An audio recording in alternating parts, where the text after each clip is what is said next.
लेकिन अभी तो मैं अपने बोलने की व्यूज बात है। फर्स्ट टाइम Sure, किसी sure. चैनल पे आपको दे रहा हूँ Please. कुणाल जी। प्लीज। मैंने अपने व्यूज ये अभी तक एक्सप्रेस हाँ। नहीं किए थे किसी चैनल पे। मैं आपको बता दूं, मैं अपने माइंड में बिल्कुल क्लियर हूं कि प्राइम मिनिस्टर और हमारे एनएसए ये दोनों जानते हैं कि प्लेन क्रैश में डेथ। मुझे ये मालूम है कि मोदी जी ने उस दिन हाथ उठा के ये कहा था कि अहिंसा वाली चीज बहुत हो गई है, मुझको नेताजी और आईने पे किताब चाहिए। कांग्रेस ने यू टर्न ले लिया, वो कहां गया लाहौर का रेजोल्यूशन पूर्ण स्वराज का, आपने डोमिनियन स्टेटस मान लिया। उसके बाद आप वाइस रॉय भी गवर्नर जनरल बनाते हैं माउंटबेटन को। वो माउंटबेटन जिसने ब्लास्ट कराया against all military ethics memorial को, जिसको हमेशा ये गम रहा कि आजाद हिंद सरकार अकेली सरकार थी जिसने सरेंडर नहीं किया ब्रिटिश के आगे, जिसको एक गम रहा कि आजाद हिंद फौज अकेली फौज थी जिसने माइटी एलाइड फोर्सेस के आगे सरेंडर नहीं किया। दूसरा पॉइंट, मुझे अभी इन कम्युनिस्टों से जवाब चाहिए। क्या नेताजी जर्मनी जाने के लिए कलकत्ता से निकले थे? इसका जवाब दे। Netaji wanted to go to Russia, और जब Russia backed out then he had no alternative left,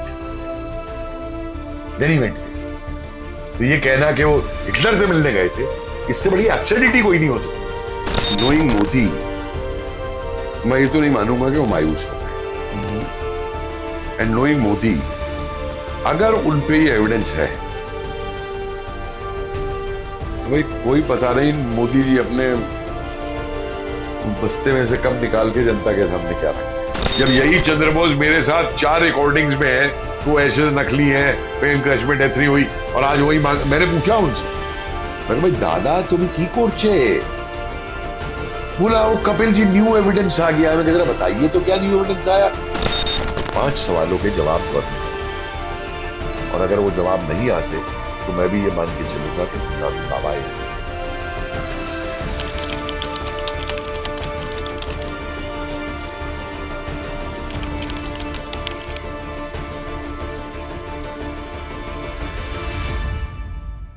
नमस्कार, आई एम बोस की और एक नए वीडियो आपके साथ। मैं हूं कुणाल बोसार। आज सोच रहे हैं कि आप मैं हिंदी में क्यों बात कर रहा हूं। देखिए, पहले तो मैं ये बता देता हूं बार बार कि मेरा हिंदी थोड़ा टूटा फूटा है, लेकिन बंगाली है, इतना अच्छा हिंदी तो नहीं बोल सकते, बंगाली अच्छा बोल लेते हैं। लेकिन आज का वीडियो इसलिए हिंदी में है क्योंकि मैं चाहता था कि नेताजी के बारे में बहुत सारे प्रश्न हैं, प्रश्न का उत्तर लोगों को पता नहीं है, बहुत सारे प्रश्न लोग करते हैं, लेकिन इस देश में बहुत सारे ऐसे भी बहुत प्रश्न हैं जो पूछना मना है। तो मैं वैसे ही प्रश्न पूछता हूं जो मना है, वो जानना चाहिए देश को। इसलिए मेरा जो आज का गेस्ट है वो तो बांग्ला नहीं समझते हैं और बांग्ला बोल भी नहीं सकते हैं, तो इसलिए मैंने सोचा कि ये सेशन आज हिंदी में ही कर लेते हैं। मेरे साथ आज जो है हिस्टोरियन प्रोफेसर कपिल कुमार, जिन्होंने नेताजी के ऊपर बहुत सारे काम अभी तक किया है। बंगाल में बहुत सारे लोग आप हैं जो लोग इनके बारे में नहीं जानते हैं, और ऑल ओवर इंडिया में जो सर को जानते हैं, बहुत सारे काम जो इन्होंने किया है वो आप नहीं जानते हैं। तो मैंने सोचा कि आज नेताजी के बारे में तो बात करेंगे, और सर ने इतने महत्वपूर्ण काम किए हैं नेताजी के लेकर, उस बारे में आज जानेंगे। First of all, thank you so much sir for joining I am Bose. My pleasure. अभी बांग्ला जाने ना, बांग्ला में मैं बात करना पसंद करता। अच्छा, बेसी वालो तो बेसी वालो, so आपको समझ में आता है? तो अब थोड़ा बहुत समझ, मैं कलकत्ता रहा हूँ कुछ महीने, हाँ। थोड़ा बहुत समझ लेता हूँ। लेकिन मेरा हिंदी क्या टूटा फूटा है? नहीं टूटी फूटी? बिल्कुल नहीं, ठीक ठाक है ना, चल जाएगा। चल जाएगा, चल जाएगा। बिहारी लोग भी तो बहुत सारे ऐसे हिंदी बोलते हैं, यूपी में हिंदी मैं पंजाबी में भी और इंग्लिश में भी दे सकता हूँ इंटरव्यू। प्रॉपर हिंदी यूपी वाले बोलते हैं एक्चुअली इंडिया में। एनीवे, सो आज का जो सेशन है, उस सेशन में पहले तो मैं सर एक बात आपसे पूछना चाहूंगा कि ये नेताजी को लेके बहुत सारे लोग इंडिया में काम करते हैं, बहुत सारे लोग ऐसे हैं नेताजी के बारे में जानना भी चाहते हैं, लेकिन ये एक मिशन है, ये क्वेस्ट है एक्चुअली। ये क्वेस्ट कब खत्म होगा मुझे पता नहीं, लेकिन आपने कहां से शुरू किया ये? देखिए, मैंने शुरू तो नेताजी के बारे में मेरा जो एक इंटरेस्ट था वो बचपन से था। मैं बहुत छोटा था तो मेरे ताऊजी जो थे वो उस समय अफगानिस्तान बॉर्डर पे पोस्टेड थे जब नेताजी ने क्रॉस किया अफगानिस्तान में ब्रिटिश इंडियन आर्मी की तरफ से। तो वो हमें बच्चों को बताया करते थे कि 4 पठान उतरे, और हमको क्या मालूम कौन है, हमने जाने दिया। बाद में सस्पेंड वगैरह भी हुए थे। तो हम बच्चे पूछते थे कि अगर आपको मालूम होगा कि वो नेताजी है तो आप क्या करते? तो हंस देते थे। अच्छा, तो तब तो नहीं ध्यान आया, लेकिन अब मुझे ध्यान आता है कि वो भी सारा एक प्री प्लानिंग का पार्ट था, क्योंकि नेताजी जब यहां से निकले हैं तो अभी तक तो ये माना जाता है कि भाई वो शिशिर बोस ने उनको छोड़ा गाड़ी में और वो अकेले गए, लेकिन अब बहुत से ऐसे तथ्य सामने आए हैं कि एक बहुत ही प्री प्लान स्ट्रेटेजी के तहत वो गए थे और अकेले नहीं थे ट्रेन के अंदर। अच्छा। उनके साथ मास्टर तारा सिंह के लोग थे पंजाब से, उनके साथ कुछ पेशावर के लोग थे, वो रहमत जो वहां के थे उनके लोग थे, क्योंकि फरवरी 46 में ही सन सिपाही में तारा सिंह लिखते हैं कि जो व्यक्ति इनके साथ गए थे वहां पे उसने मुझे आके बता दिया कि वो ठीक ठाक अफगानिस्तान निकल गए हैं। तभी वो खबर इनडायरेक्टली कलकत्ता पहुंचाई जाती है किसी कोड वर्ड के थ्रू, जो इनके परिवार के पास जाती है, और फिर ये डिक्लेयर करते हैं 26 जनवरी को तब कि नेताजी अंतर्ध्यान हो गए हैं पूरा लेकर के। आप कह रहे कि ट्रेन में वो अकेले नहीं कहां से देखिए ये 2-3 चीजों से आप सामने आ रहा है। एक तो जो रहमत अली के साथ की प्लानिंग है इनकी, तो वो कुछ उर्दू के डॉक्यूमेंट्स हैं हमको, इमदाद साबरी की किताब है, एक और किताब है इस तरीके की, और इमदाद साबरी इनके बहुत खास, उन्होंने 3 किताबें भी उर्दू में बाद में लिखी 45 और 47 के बीच में, उनमें हिंट्स मिलते हैं ये पूरे लेकर के। और नेताजी को जानते हुए कि जब ऐसे मिशन पे नेताजी निकल रहे हैं, तो मैं ये मानने को तैयार रही हूं कि वो खुद भी कि वो अकेले निकले हैं। लेकिन गोमो से क्या अकेले ही थे? नहीं, गोमो से जो गए हैं आगे अकेले नहीं, ट्रेन में वहां से ही थे आप कह रहे? गोमो से जो ट्रेन में गए हैं, हाँ। हो सकता है वो लोग ट्रेन में पहले कलकत्ता से आ रहे हो। अच्छा। गोमो तक को लेकर के भी एक कंट्रोवर्सी है, लेकिन हम कोई प्रूफ नहीं है तो कुछ कह नहीं सकते हम, इसलिए मैं पब्लिक में जनरली उसको बोलता नहीं हूं। कि एक स्टोरी ये भी आती है कि देखिए शिशिर बोस को अरेस्ट नहीं किया गया उस समय, नेताजी के जाने वाले उसके ऊपर। तो एक स्टोरी ये भी आती है कि शिशिर बोस जब गाड़ी में निकले हैं बैठ करके, तो उनके साथ व्यक्ति था, लेकिन वो नेताजी नहीं थे। सीआईए के रिकॉर्ड में मुझे मिला है कि नेताजी घर से पैदल पीछे से निकल के गए। अच्छा। और आगे की स्टोरी है कि जो इन्होंने हुगली क्रॉस की है वो बोट से क्रॉस की है, और कपिल देव सिंह प्राइवेटली इस बात को कहते हैं, जब मैं बार बार कहता हूं लोगों से कि भाई जब आपसे कहिए आप लोग पब्लिक में इस बात को क्यों नहीं बोलते, कि वो ये कहते हैं कि जो गाड़ी जिसपे वो गोमो तक गए हैं वो कपिल देव सिंह की फैमिली की गाड़ी थी। अच्छा। उड़ीसा वाले जो है। लेकिन अभी मैं इस बात, देखिए मैं एक इतिहासकार हूं, और जब तक मैं किसी तथ्य की पुष्टि नहीं हो जाएगी मैं उसको ये नहीं कहूंगा गेस करते हुए कि ये था या वो था। लेकिन एक स्टोरी, एक नैरेटिव जो और बताया जा रहा है, वो नैरेटिव मैंने आपके सामने रखा है। हो सकता है कोई इस पे और रिसर्च करे या कोई और करे। सर ये प्रश्न के सामने इसलिए आ रहा है क्योंकि जब शिशिर बोस ने ये पहली बार दावा किया था, ये सारी चीज 1960s में आया था, इसीलिए मैं बहुत दिनों के बाद, इसीलिए मैं कह रहा हूं ना इस बात को। लेकिन दावा पहले किसी ने क्यों नहीं किया? देखिए पहले दावे में बहुत सी ऐसी चीजें हैं मैं बताऊं जो नहीं की गई। अच्छा, जैसे लक्ष्मी सहगल को लीजिए, 47 तक कह रही है कि प्लेन क्रैश हुआ ही नहीं है, नेताजी जिंदा है, जगह जगह भाषण दे रही है, और फिर कैसे एकदम पलटी मार जाती है। दूसरा नैरेटिव देखिए, पता नहीं किसने इस देश में ये फैला दिया कि रानी झांसी रेजिमेंट ने कभी कोई युद्ध ही नहीं किया। शाहनवाज की किताब 1946 में आई, उसमें 2 जगह उसने लिखा है कि एक जगह पैराशूट्स के साथ उन्होंने फाइट किया, एक जगह और 8 घंटे तक रानी झांसी फौज लड़ती रही। अच्छा। जानकी थेवर का जो नैरेटिव है बमला से रिट्रीट का, बैंकॉक आने का, बर्मा से, रंगून से, उस रिट्रीट में पूरा मेंशन है कि 2 रानियों की डेथ भी हुई है, कैसे गुरिल्लाज ने उनके ऊपर फायर किया, कैसे रानियों ने जवाब दिया उस फायरिंग का। लेकिन लक्ष्मी सहगल उसके ऊपर चुप रही आज तक, हमेशा पूरी लेकर के। एक जो सबसे पहली किताब यहां पे छपी थी, diary of A rebel daughter, जय हिंद, मिसेस एम, अमृतलाल सेठ गए थे रंगून, बर्मा घूम के वो किताब लेके आए, और उस किताब को उन्होंने 45 के अंदर ही मराठी में, हिंदी में, अंग्रेजी में, उर्दू में, बंगला में, सब में छापा। बहुत भयंकर नैरेटिव है, और उस नैरेटिव के अंदर जहां नाम है वो छुपा दिए गए, क्योंकि उस समय अरेस्ट चल रहे थे। सडनली जब मैंने ढूंढना शुरू किया कि भाई ये कौन रानी हो सकती है जिसने ये किताब लिखी है, तो वीरा ने जो काम किया है रानी झांसी रेजिमेंट पे, मैंने वीरा से पूछा, मैं कहा भाई तुमने तो बहुत सी रानीज को इंटरव्यू किया, तो ये क्या कौन रानी हो सकती है?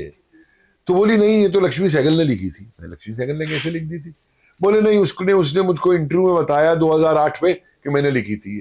तो मैं कहा 1945 से लेके 2008 तक उसने क्लेम क्यों नहीं किया कि उसने लिखी है ये?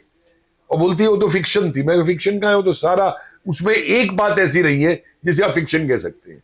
कंप्लीट एग्जैक्ट ट्रुथ नैरेटिव्स है जो कई सोर्सेज से वेरीफाई होते हैं लेकर के पूरे। तो वीरा आप खैर मुझसे नाराज हो गई कि आप मेरी फोटो मत छापिए जो मेरे, मैं नहीं छापूंगा आपसे दिए हुई बात को, लेकिन इट वाज ए, तो कई चीजें ऐसी जो प्रूव हो रही हैं।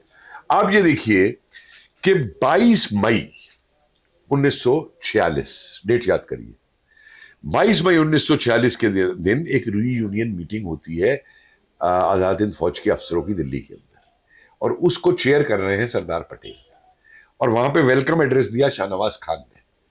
उसके बाद नेशनल एंथम गाया जाता है आईएनए का, और उसके बाद में 1 मिनट का मौन रखा जाता है, साइलेंस।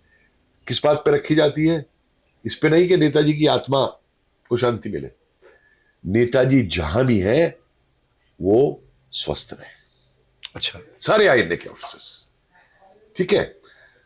फिर आप हबीबुर रहमान के नैरेटिव्स देखिए। अभी एहसान कादिर के किताब पब्लिश हुई है पाकिस्तान से, कर्नल महबूब पहले पब्लिश कर चुके थे उस चीज को।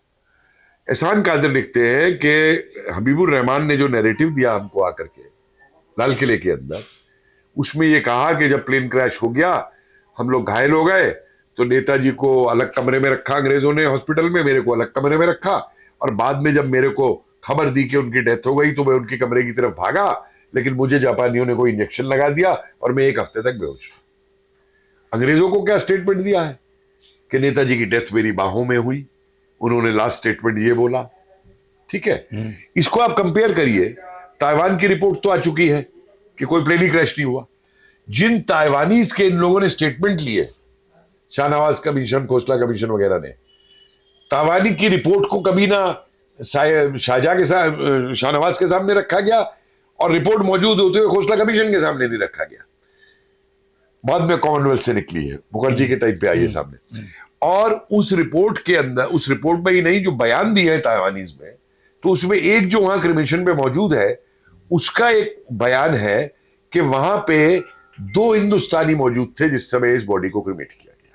तो इकुरी याचुरा उसकी बॉडी थी जिसको क्रिमेट किया गया। तो अब सवाल यह है कि नेताजी की तो डेथ हो गई, 2 ही हिंदुस्तानी थे प्लेन में, तो ये तीसरा हिंदुस्तानी कौन है फिर वहां पे? और मैं इसलिए इस चीज को रेस कर रहा हूं कि अपने आप को जस्टिस खोसला, जो इतने बड़े जस्टिस जज बनते थे, एक चीज को हियर से को मान लेंगे हबीबुर रहमान का, और ये जो दूसरे हियर से सामने आ रहे हैं, चाहे वो कर्नल रामचंद्र राव का हो, चाहे किसी और का हो, वो सब झूठे हैं और ये हियर से सही है। भैया कहां लॉ पढ़ी है तुमने? सर मैं यहाँ पे बहुत इंपॉर्टेंट एक प्रश्न है कि ये देखिए, नेताजी एक पॉलिटिकल पर्सन थे, ठीक है, ये आप झुटा नहीं सकते, ठीक है। आज आप इंडिया के पॉलिटिक्स के बारे में आप बात करेंगे तो उस दिन वो भी पॉलिटिक्स ही था, ठीक है, ठीक है।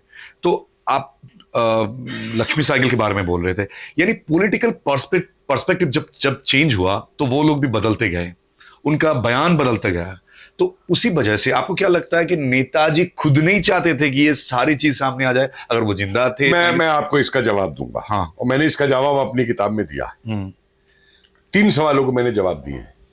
पहली बात का जवाब मैंने दिया है, कुछ लोग ये कहते हैं कि नेताजी की ये फितरत नहीं थी कि वो छुप के रह सके, he would have come out in open। Netaji क्यों नहीं आए, मैंने पहली बार इसका जवाब दिया, जबकि इतिहासकार का काम कंजक्चर्स करना नहीं है, लेकिन मैंने विद एविडेंस उस पर अपने व्यूज दिए हैं।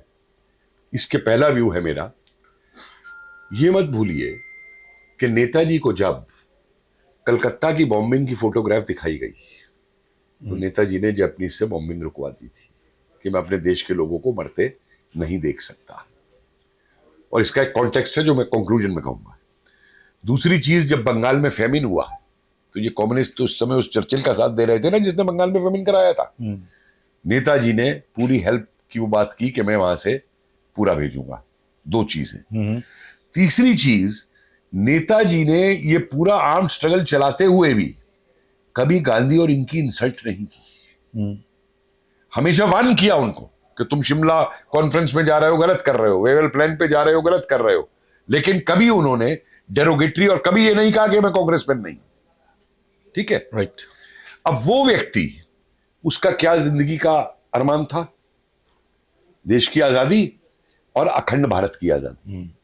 पार्टीशन का पूरा विरोध किया। आप लोगों ने 15 अगस्त को दोनों चीज पे कॉम्प्रोमाइज कर लिया। कांग्रेस ने यू टर्न ले लिया, वो कहां गया लाहौर का रेजोल्यूशन, पूर्ण स्वराज का, आपने डोमिनियन स्टेटस मान लिया। उसके बाद आप वाइस रॉय भी गवर्नर जनरल बनाते हैं माउंटबेटन को। वो माउंटबेटन जिसने ब्लास्ट कराया against all military ethics memorial को, जिसको हमेशा ये गम रहा कि आजाद हिंद सरकार अकेली सरकार थी जिसने सरेंडर नहीं किया ब्रिटिश के आगे, जिसको एक गम रहा कि आजाद हिंद फौज अकेली फौज थी जिसने माइटी एलाइड फोर्सेस के आगे सरेंडर नहीं किया ऑफिशियली, वो अलग छोटे छोटे जोड़ दो अलग, उसको किया। उस आदमी को तुम अपना गवर्नर जनरल बनाते हो पहला, जो आदमी जिंदगी भर गांधी स्वदेशी की बात करता है। वहां यहां स्वदेशी हिंदुस्तानी नहीं कोई दिखाई दिया था। मुझे इसका जवाब मिल गया, लिखा हुआ था जवाब, हमारे इतिहासकार उसको देखना नहीं चाहते। माउंटबेटन का खुद का जो अकाउंट है कि जब वो यहां आया है मार्च में 47 पे और दूसरी मीटिंग में गांधी से जब बात कर रहा है तो कहता है कि Gandhi suddenly asked me, have you heard of English man, अरे क्या नाम है ये, ऐसे एंड्रयूज।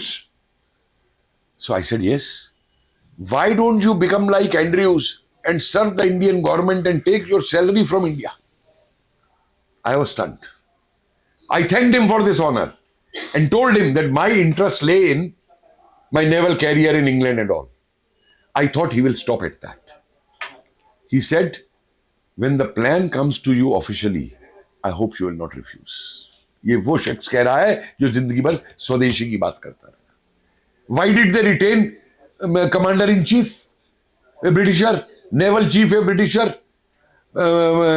आर्मी चीफ है ब्रिटिशर, एयरफोर्स चीफ है Britisher in the Indian army which they call is the independent Indian army. And then why did they made this agreement, जो आज तक लोगों से छुपा के रखा गया। ये पूरा एग्रीमेंट हुआ कि अगर वायलेंस होती है पार्टीशन के अंदर तो जो ब्रिटिश फोर्सेस है उनका इस्तेमाल नहीं किया जाएगा। खुद माउंटबेटन लिख रहा है अच्छा इस चीज को। और 15 अगस्त को क्या मिला आपको? डोमिनियन मिला था आपको। अगर डोमिनियन नहीं था और वो आजादी थी तो ब्रिटिश किंग ने जून 48 में एब्डिकेट क्यों किया इंडियन थ्रोन को? 14 अगस्त का गजट देखिए, India means Indian dominion, Pakistan means Pakistan dominion. और वो सब छोड़िए, एटली के मिनट्स देखिए, ऑनलाइन आर्काइव्स में ब्रिटिश मौजूद हैं, मई 47 की मीटिंग के। वो लिखता है, हिंदी में ही बता देता हूं, कि अब कांग्रेस के लीडर ये कह रहे हैं कि भारत की आजादी 2-3 साल इंतजार कर सकती है अगर डोमिनियन स्टेटस देकर के ट्रांसफर ऑफ पावर इमीडिएटली कर दिया जाए। इसने हमारा काम आसान कर दिया है। अब हम एक हिंदू डोमिनियन बना सकते हैं और एक मुस्लिम डोमिनियन बना सकते हैं। भाई साहब, पब्लिक में आप ये कह रहे हैं नथिंग लेस देन इंडिपेंडेंस, और अंदर टेबल पे जाके आप नेगोशिएट कर रहे हैं कि आजादी रुक सकती है, हमें डोमिनियन स्टेटस दे दीजिए। What is this? वो जो नेहरू ने एक बार आगे कहा था ना कि we were a tired people, we were not prepared to go to the gallows once again for the country. अबे तुमने ठेका ले रखा था। ये जो कॉम्प्रोमाइजेस हैं उसमें एक पॉइंट मैं एक मिनट में इसको नेताजी वाले को खत्म कर दूं। अब जब नेताजी की जो, अगर नेताजी जाके दोबारा आईएनए बना रहे हैं, जो उन्होंने कहा कि the war must continue, struggle must continue, और अगर वो दोबारा फोर्स बना रहे हैं पूरे इसको लेकर के, और जब तुमने ये कॉम्प्रोमाइज कर लिया और तुम प्राइम मिनिस्टर बन के बैठ गए, तो नेताजी क्या फिर अपने लोगों से आकर के लड़ाई लड़ते फौज लेकर के आईएनए दोबारा? अच्छा, this is my one question. Okay. Secondly, he is staunch nationalist. अब जब तुमने हुकूमत ले ही ली है अपने हाथों में, चलाओ भाई। वो क्या करेंगे आकर के मुझे बताओ। Did he wanted to become the prime minister of India? मत भूलिए कि साउथ एशियन कॉन्फ्रेंस में जब तोजो उसको कहता है प्राइम मिनिस्टर ऑफ इंडिया, तो नेताजी का जवाब है, no, I am only a representative of India. मत भूलिए कि आजाद हिंद सरकार जब बनी है, आरजू है आजाद हिंद सरकार है, प्रोविजनल गवर्नमेंट है, कि असली भारत की गवर्नमेंट तब बनेगी जब अंग्रेज भारत से चले जाएंगे और भारत की जनता बनाएगी और बड़े बड़े लीडर भारत के अंदर मौजूद है गवर्नमेंट में होने के लिए। आरजी हुकूमत है। तो वो आदमी इन लोगों से लड़ता आकर के वापस, फिर वॉर क्रिमिनल। आज तक शांत है ये लोग। थाईलैंड के अंदर 6 लोगों को, लाइक सरदार नरूला और ये सब जो है, जिन लोगों ने केवल डोनेशंस दिए थे आईएनए को, उनको यूनाइटेड नेशन का क्रिमिनल डिक्लेयर करके अरेस्ट किया गया 45 के अंदर। ये नेताजी को छोड़ देंगे? अल्फ्रेड वैग की रिपोर्ट पढ़िए, ये कौन सा अखबार था ये, ट्रिब्यून, अभी अभी कैलिफोर्निया ट्रिब्यून है, क्या है पूरा नाम मैं बता दूंगा। जिस जर्नलिस्ट ने फॉलो किया नेताजी को मार्च 46 तक सारी साउथ ईस्ट एशियन कंट्रीज में, वो कह रहा है कि कलकत्ता से और यहां से तमाम वो जो सीआईडी के लोग थे बंगाली, ब्रिटिश की तरफ से नेताजी पे नजर रखते थे, उन सबको इन कंट्रीज में भेज दिया गया ढूंढने के लिए नेताजी को। ऑर्डर थे शूट हिम एट साइट। उसने जनरल को इंटरव्यू किया अमेरिकन को, वो कहता है कोई प्लेन क्रैश नहीं हुआ।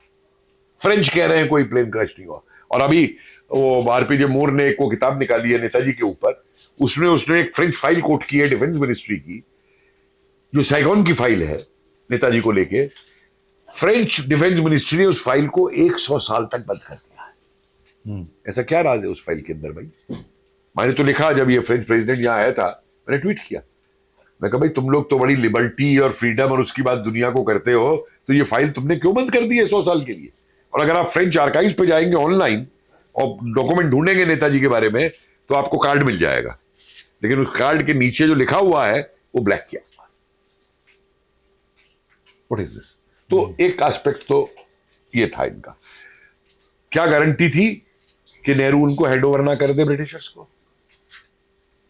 वो जो जैन एक एविडेंस दे रहा है, कोई बेवकूफ नहीं ऐसे आदमी है जो उस पोजीशन पे रहा हो, स्टेनो रहा हो नेहरू का, और वो झूठ आके एविडेंस देगा कि नेहरू ने चिट्ठी लिखाई है कि यो criminal is in Russia. C4 की रिपोर्ट्स देखिए आप। C4 वाले पागल तो नहीं है? सारी इंटेलिजेंस के चीफ्स है ना जो मीटिंग करके कह रहे हैं इस बात को कि अफगानिस्तान एम्बेसडर ये कह रहा है, इटालियन ये कह रहा है, इनका कोई पर्सनल इंटरेस्ट नहीं है, तो ये क्या लोग झूठ बोलेंगे कि इज इन रशिया? अपने वो छेड़ दिए वो बात। नहीं, मैं वही मैं पूछ रहा था। मैं एक मिनट इसको मैं कंप्लीट कर दूं, लास्ट लाइन बोल के इसके ऊपर प्लीज प्लीज। तो इन सर्कमस्टांसेस के अंदर फिर एक चीज और मत भूलिए, साइकोलॉजिकल एंगल से इसको स्टडी करिए। हम लोग हिस्ट्री में साइकोलॉजिकल एंगल से स्टडी नहीं करते, जबकि हर चीज हमारी यहां से गवन होती है। इंसान है, इंसान है। नेताजी कितने धार्मिक आदमी थे? रंगून तक में रामकृष्ण मिशन में जाके रात को आराधना करते थे। जब एक आदमी का जो मिशन है वो टूट जाता है, उसका क्या सदमा उस आदमी को पहुंचेगा। अरविंदो क्यों जाकर के सन्यासी बन गए थे, उसके बावजूद भी वो करते रहे देश के लिए। तो नेताजी ह्यूमन बीइंग है।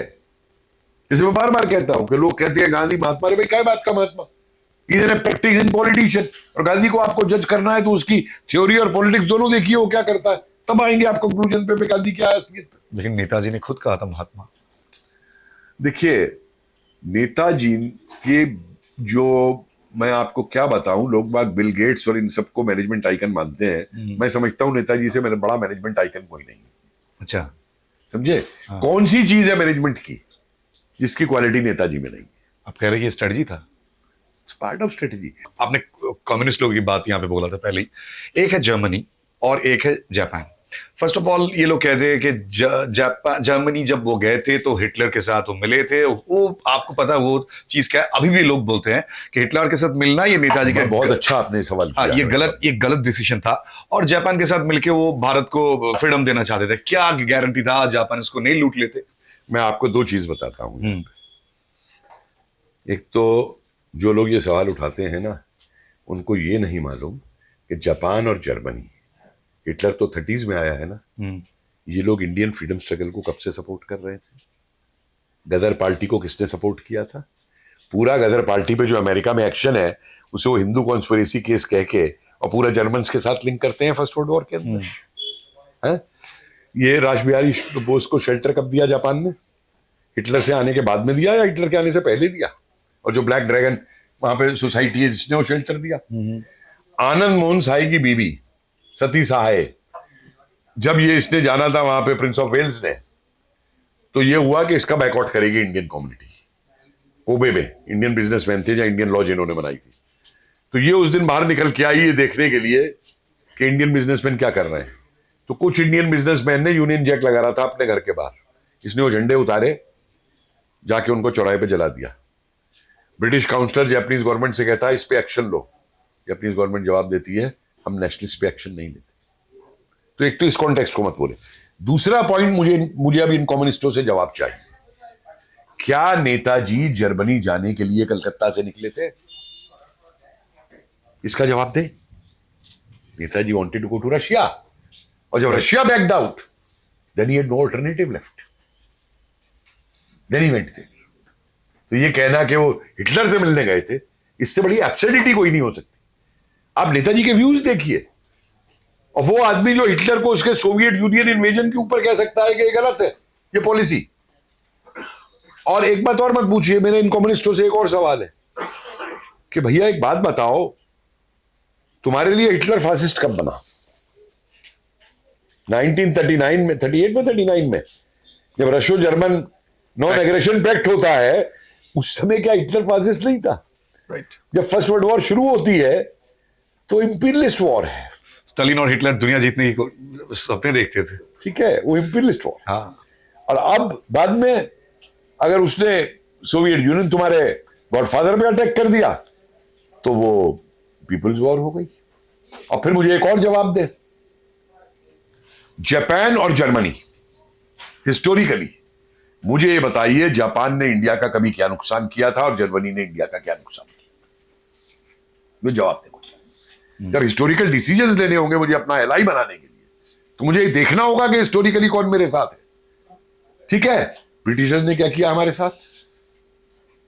हिटलर को फासिस्ट कहते हैं ये, हिटलर ने जूस को मारा, मैं कंडम करता हूं उसको, लेकिन अंग्रेजों भैया तुमने दुनिया भर में कितनों को मारा? ऑस्ट्रेलियन एबॉरिजिन्स से लेके और रेडियन और अफ्रीकन तक और इंडियंस तक तुमने कहां किसको छोड़ा? तुमने जितने मारे तो हिटलर तो 10 जन्म में भी नहीं शायद उतने मार पाता। But Hitler is a fascist. आपने प्यूटिन को फासिस्ट बता दिया, आपने कह दिया प्यूटिन फासिस्ट है, वार क्रिमिनल है। अरे भाई सबसे बड़ा वार, क्योंकि उसने कहा कि थ्रेट दिया न्यूक्लियर का। अरे भाई सबसे बड़ा वार क्रिमिनल तो तुम्हारा मेरे अमेरिकन प्रेसिडेंट है, जिसने एटम बम बनवाया था और हिरोशिमा और नागासाकी में बच्चों, बुढ़े बुजुर्ग लोगों पे और औरतों के ऊपर उस बम को डलवाया था। जवान तो उनके सारे जापानीज के बाहर फाइट कर रहे थे। पर सर, फ्रॉम तोजोस डॉग, आज का जो कंक्लूजन है, वो लोग जो कहते हैं, अरे नहीं, एक चीज और यह सुन ली, नेताजी तो कम्युनिस्ट था। हाँ, एक चीज अब बताता हूं ना, यही तो टैक्टिक्स है। 2 स्टेप फॉरवर्ड 1 स्टेप बैकवर्ड। ये टैक्टिक क्या है इन लोगों की? है आज उनके लिए ममता बनर्जी उनकी वो बन गई है सगी, जिसके लिए वो सारा वो लड़े। आज कांग्रेस उनकी वो हो गई है पूरी की पूरी, सारी की सारी लेकर के रशिया चला गया है। एक छोटा सा सवाल का जवाब दीजिए मुझे, इस पे आपने कॉन्टेक्स्ट उठाया है तो। आज दुनिया में मुझे बताइए सबसे बड़ा मनी लेंडर कंट्री कौन है? चाइना। कौन सा कंट्री है जिसमें कोई ह्यूमन राइट्स नहीं है? चाइना। कौन सा कंट्री है जिसमें वर्कर्स के कोई राइट्स नहीं है, जिसपे मार्क्सिस्ट सबसे ज्यादा करते हैं?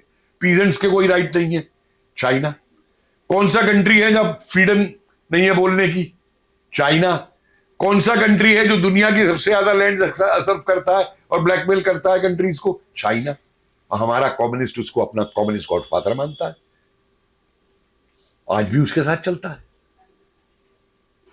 तो ये तो जो नेताजी ने खुद कहा है एक जगह पे कि 1939 से ये कम्युनिस्ट जो है इन्होंने हमेशा ब्रिटिशर्स का साथ दिया है। और किस ब्रिटिशर का साथ दिया? उस चर्चिल का। बंगाल इनका बेस था ना कम्युनिस्ट का। जिस चर्चिल ने बंगाल में मैन मेड फेमिन करके लाखों लोगों को मारा, ये उस चर्चिल की चाकरी कर रहे थे। सारी फाइल्स की फाइल मौजूद है कि कैसे फॉरवर्ड ब्लॉक के लोगों को, सीएसपी के लोगों को, रेवोल्यूशनरीज को इन्होंने 1942 में अरेस्ट कराया है। और किस लिए? भीख मांगते थे उससे कि हमको हमारा ये पीपुल्स डेमोक्रेसी छापने के लिए अखबार सस्ता दे दो। आर्काइव्स में फाइल पड़ी है, मेरे वर्ड्स नहीं है, आई स्पीक ऑन एविडेंस। इनका जवाब है कम्युनिस्टों के पास। और हाँ सुनिए, 45 में क्या करते, जब आईएनए के लिए पूरा मूवमेंट खड़ा हो जाता है तो ये चौंक जाते हैं। तो पहले तो वही बकवास कर रहे थे जापानीज फासिज्म में, फिर एक सर्कुलर इशू करते हैं कि देखो भाई ऐसा है, बोस तो हमारे लिए कोई डेंजर है नहीं, वो तो मर गया है नहीं यहाँ पे, तो अब इसको अपने फायदे के लिए उठाओ। तो ये जो सोल्जर्स आ गए हैं ये तो किसानों के बेटे हैं, ये हुए हैं, तो इनकी मदद करो। तो इसके थ्रू अपना घुस जाओ उन एरियाज के अंदर अपना कैडर बनाने के लिए। ले लिया जय हिंद। हाँ, पीसी जोशी का लेटर है। हाँ, पूरा का पूरा। एक तरफ कह रहा है कि कलकत्ता में नवंबर वाले जो वो हैं पूरे, वो हमारे कैडर उसमें लगे हुए हैं, और दूसरी तरफ अखबार में छाप रहे हैं कि ये हमें बदनाम किया जा रहा है कि हम ये कलकत्ता में राइटिंग करा रहे हैं। क्या डबल स्टैंडर्ड्स। लेकिन सर कुछ दिन पहले कांग्रेस के एक लीडर ने कहा था कि आज इस चर्चा में मैं बाद में आऊंगा, सिर्फ इस पॉइंट के लिए मैं बता रहा हूं ये कि ये आज बता रहे हैं कि 21 अक्टूबर ये सब सारी चीज आज बता रहे हैं लोगों को, लेकिन ऐसा नहीं था। इंदिरा गांधी ने भी बहुत साल पहले ये लोगों को बताया था कि उस दिन के बारे में क्या हुआ था, इंफॉर्मेशन डे। मुझे एक छोटी सी चीज बताइए। देखिए, कांग्रेस के लीडर और पॉलिटिशियंस के तो स्टेटमेंट्स को मैं दरकरार कर देता हूँ, और किस लिए करता हूँ आपको एक छोटा सा एग्जांपल देता हूँ। एक टीवी डिबेट में एक साहब मेरे पे शुरू हो गए, नेहरू 13 बार जेल गए थे। मैं कहा हाँ भैया मालूम है, इतिहास पढ़ा है, 13 बार जेल गए थे, लेकिन अब जो मैं सवाल पूछूंगा तुम उसका जवाब नहीं दे पाओगे। ऐसा क्या है जो हम नहीं जानते नेहरू के बारे में, नेहरू जी के बारे में। मैं कहा यार ये बताओ, नेहरू जी ने किस जेल में चक्की चलाई थी? एक जेल का नाम तो बता दो जरा। एक जेल तो बता दो जहां उन्होंने कोलू चलाया हो। एक जेल तो बता दो जिसमें उन्हें उल्टा लटकाया गया हो। एक जेल तो बता दो जिसमें उन्हें कोड़े पड़े हो। एक जेल तो बता दो जहां उन्हें सॉलिटरी कन्फाइनमेंट में रखा गया हो। और तुम सावरकर से तुलना कर रहे हो, जिस जेल में रह के आदमी 4 दिन में भी पागल हो जाता था। अरे तो आप कहां से हिस्ट्री ला रहे हैं? मैं कहीं से नहीं ला रहा हूं, मैंने तो बड़ा सिंपल सवाल पूछा है तुमसे। उनको तो कुक भी उनकी मर्जी का मिलता था जेल में। डिस्कवरी ऑफ इंडिया मतलब वो दिमाग चाहिए ना लिखने के लिए, वो शांत जो गैलीबर्थ atmosphere चाहिए। गैलीबर्थ जहां नेहरू कह रहा है कि perhaps I am the last British to rule over India. मैं तो नहीं कह रहा हूं इस बात को, तो नेहरू ही कह रहा है ना, we were a tired people, we are not prepared to go to the gallows once again for the sake of the country. Right, they are their sayings.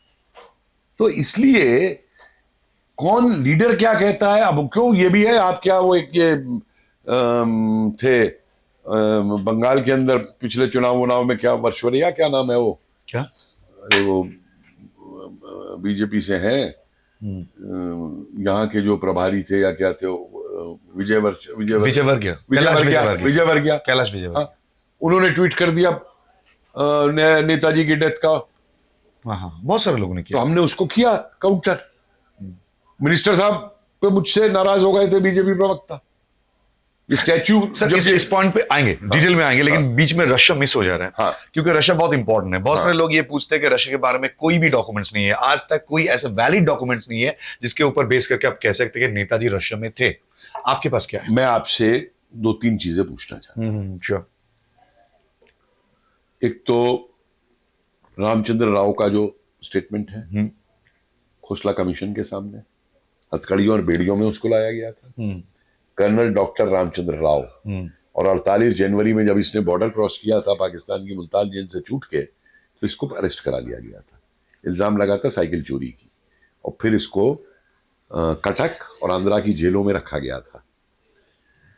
जब इससे पूछा, इसने बताया था कि वो प्लेन उड़ गया था, हमको ये ऑर्डर्स थे कि इमीडिएटली छोड़ दोगे एयरपोर्ट। सब लोग चले गए, मैं रुक गया, मुझे कुछ काम था। कहता 10-15 मिनट बाद प्लेन दोबारा लैंड करता है दूसरे स्ट्रिप पे, नेताजी उतर के आते हैं, और उस प्लेन के पायलट को नेताजी का कुछ सामान और कपड़े दे दिए जाते हैं, और बोला जब नेताजी मुझे देखते हैं तो मेरे ऊपर बरस पड़े कि तुम यहाँ क्या कर रहे हो। तो खैर मैं चुप रहा, मैंने बताया काम था। कहता उसके बाद 4 दिन में नेताजी के साथ रहा, उनका बीपी हाई था, मैं उनका ऑपरेटर्स नहीं था, बीपी भी नहीं ले पाया। तब हिकारी कीकन और जर्मन इंटेलिजेंस ने मिलकर के सबमरीन अटैच की और आ गए। एक एविडेंस, एक वो आपके यहाँ इंस्पेक्टर था, गोराचंद नाम था शायद, जिसका सिर कट गोराचंद सन्याल। हाँ, गोराचंद सन्याल, जिसका सिर काट के डाल दिया गया। हाँ, उसकी एविडेंस क्या थी कि मैं गार्ड था पीओडब्ल्यूज का, जापानीज का। 2 गार्ड्स ने मुझे बताया कि ये प्लेन क्रैश सब बकवास है, वो सबमरीन से गए जब हम वहां पोस्टेड थे। समर गुहा ने उसको पार्लियामेंट में उठाया। गवर्नमेंट क्या जवाब देती है? हाँ, ये तो कंफर्म नहीं है, गार्ड था वहां पे, लेकिन ये शाहनवाज कमीशन के सामने क्यों नहीं आया, इसलिए हम इसकी गवाही नहीं मानेंगे। Is that an argument to be given in the parliament? Nehru लगातार पार्लियामेंट में ये कह रहा है हम पे कोई कंक्लूसिव एविडेंस नहीं है। चिट्ठी है ना नेहरू की है, ओनली वो क्या टेक्निकल लॉ में वर्ड यूज होता है, वो सर्कमस्टांशियल एविडेंस है। नेहरू की चिट्ठियां हैं, नॉट क्लिंचिंग। ये नेहरू की स्टेटमेंट है, हमारी स्टेटमेंट नहीं है ये। तो सर्कमस्टांशियल एविडेंस पे आप अगर इतना ही तुले हुए थे कि बोस की डेथ हो चुकी है प्लेन क्रैश के अंदर, तो भैया बोस फैमिली के ऊपर तुम जासूसी क्यों करवा रहे थे? किस बात की जासूसी करवा रहे थे? या जो भी बोस पे लिखना चाहता था, पूर्वी रॉय ने मुझे बताया कि जब किताब लिख रही थी उनके घर पे इंटेलिजेंस पहुंच गई। संजय चौधरी ने बताया 2012 तक में जब एम साई की किताब छोड़ रहा था इंटेलिजेंस वाले पहुंच गए। क्योंकि मैंने उस किताब को पढ़ने के बाद संजय चौधरी से पूछा, मैंने संजय इसमें से एक चैप्टर क्यों गायब है? बोले कौन सा? मैं कहा जो 1 महीने नेताजी और एम साहे अराकान पे बर्मा बॉर्डर पे रहे हैं वो चैप्टर कहाँ है इसमें से? मुझको बोलते हैं बॉस तुमने पकड़ दिया। मैं कहा भाई मैं हिस्टोरियन हूँ, मेरा काम ही है। बोले that chapter was taken away. Sir मैं एक इंपॉर्टेंट पॉइंट आपको यहाँ पे बताना चाहता हूँ। जी। आप इस बारे में 2015 में जब ममता बनर्जी ने फाइन्स निकाले थे यहाँ पे, तो बहुत सारे इंटरसेप्ट के बारे में आप बता रहे थे, कोलकाता पुलिस दैट टाइम। सो एक चिट्ठी वहां से मिली थी, जो चिट्ठी एक बच्चे ने लिखा था। किसको लिखा था? शरद बोस को, अबाउट सुभाष चंद्र बोस। उस पे भी उसकी वो स्पाई करा दी वो गई। Letter he was asking Intercepted और उसने उस बच्चे की इंक्वायरी तक हुई पूरी। यस यस पूरी जाकर के बच्चे की। तो क्यों? हाँ देखिए Nehru is it done in. Nehru जब तक उसकी डेथ हुई है वो इस ट्रॉमा से बाहर नहीं निकल पाया कि बोस आ सकता है। और उसका मैं रीजन आपको देता हूं। जितने आईएनए के लोग मैटर करते थे, चाहे वो एम साहे थे, चाहे वो मेजर अपना ये था, ये सबमरीन में जो था साथ में आबिद हसन, आबिद हसन, मेजर आबिद हसन, ठीक है, चाहे वो कर्नल महबूब था, चाहे एम साहे थे, इन सब लोगों को बाहर पोस्ट कर दिया गया देश से। और आईएनए की जो लोग थे, पटेल बार बार कह रहा है कि इनको आर्मी में वापस लो। नेताजी ने खुद कहा था कि आप फ्यूचर भारत की आर्मी रहेगी। नेहरू 45 से मना कर रहा है कि आर्मी में नहीं लिया जाएगा।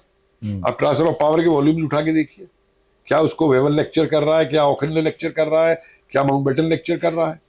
और सबसे मजे की बात तो यह है कि सेंट्रल असेंबली वेवल के टाइम पे, आई थिंक फरवरी या मार्च 46 की बात है, ये रेजोल्यूशन पास कर जाती है कि आईएनए के सारे प्रिजनर्स को रिलीज कर दिया जाए। उसको वेवल वीटो करता है और नेहरू माउंटबेटन के सामने ये एडमिट करता है कि हमने इस वीटो को छुपा लिया, हमने इस वीटो को पब्लिक में नहीं जाने दिया क्योंकि इसके पता नहीं क्या रिपरकशंस होते और क्या वाइसरॉय की और क्या किंग की हालत होती। क्या तमाशा है। 15 अगस्त तक, विल यू बिलीव, नेहरू एक बार दोबारा यहां आना है 47 के अंदर, असेंबली के अंदर, ये फिर इशू ये आता है तो पूरा ट्यूटर किया जाता है नेहरू को ओखिनले और माउंटबेटन की तरफ से। और फिर एक प्रपोजल ये दिया जाता है कि जिनके केस चल रहे हैं तो इन पे जो भी जजमेंट आएगा उनको एक स्पेशल जज, जो सुप्रीम कोर्ट क्या बोलते थे उसका जज जो है उसको इवेल्युएट करेगा और फिर आप डिसीजन ले लेना। नेहरू एग्री करके आ जाता है। अब भाई साहब वो रिपोर्ट नहीं आती जज की, तो ये लिख रहा है कि भाई मेरी हालत बहुत खराब हो रही है, मुझे पब्लिक में जवाब देना है और मैं क्या जवाब दूं। ये सारे सिलेक्टेड वर्क्स में मौजूद है नेहरू के लेटर्स, और उसमें भी है ट्रांसफर ऑफ पावर में। तो उस पे जवाब वो माउंटबेटन देता है कि अब 15 अगस्त आ तो रहा है, अब तुम खुद इन्हें छोड़ देना।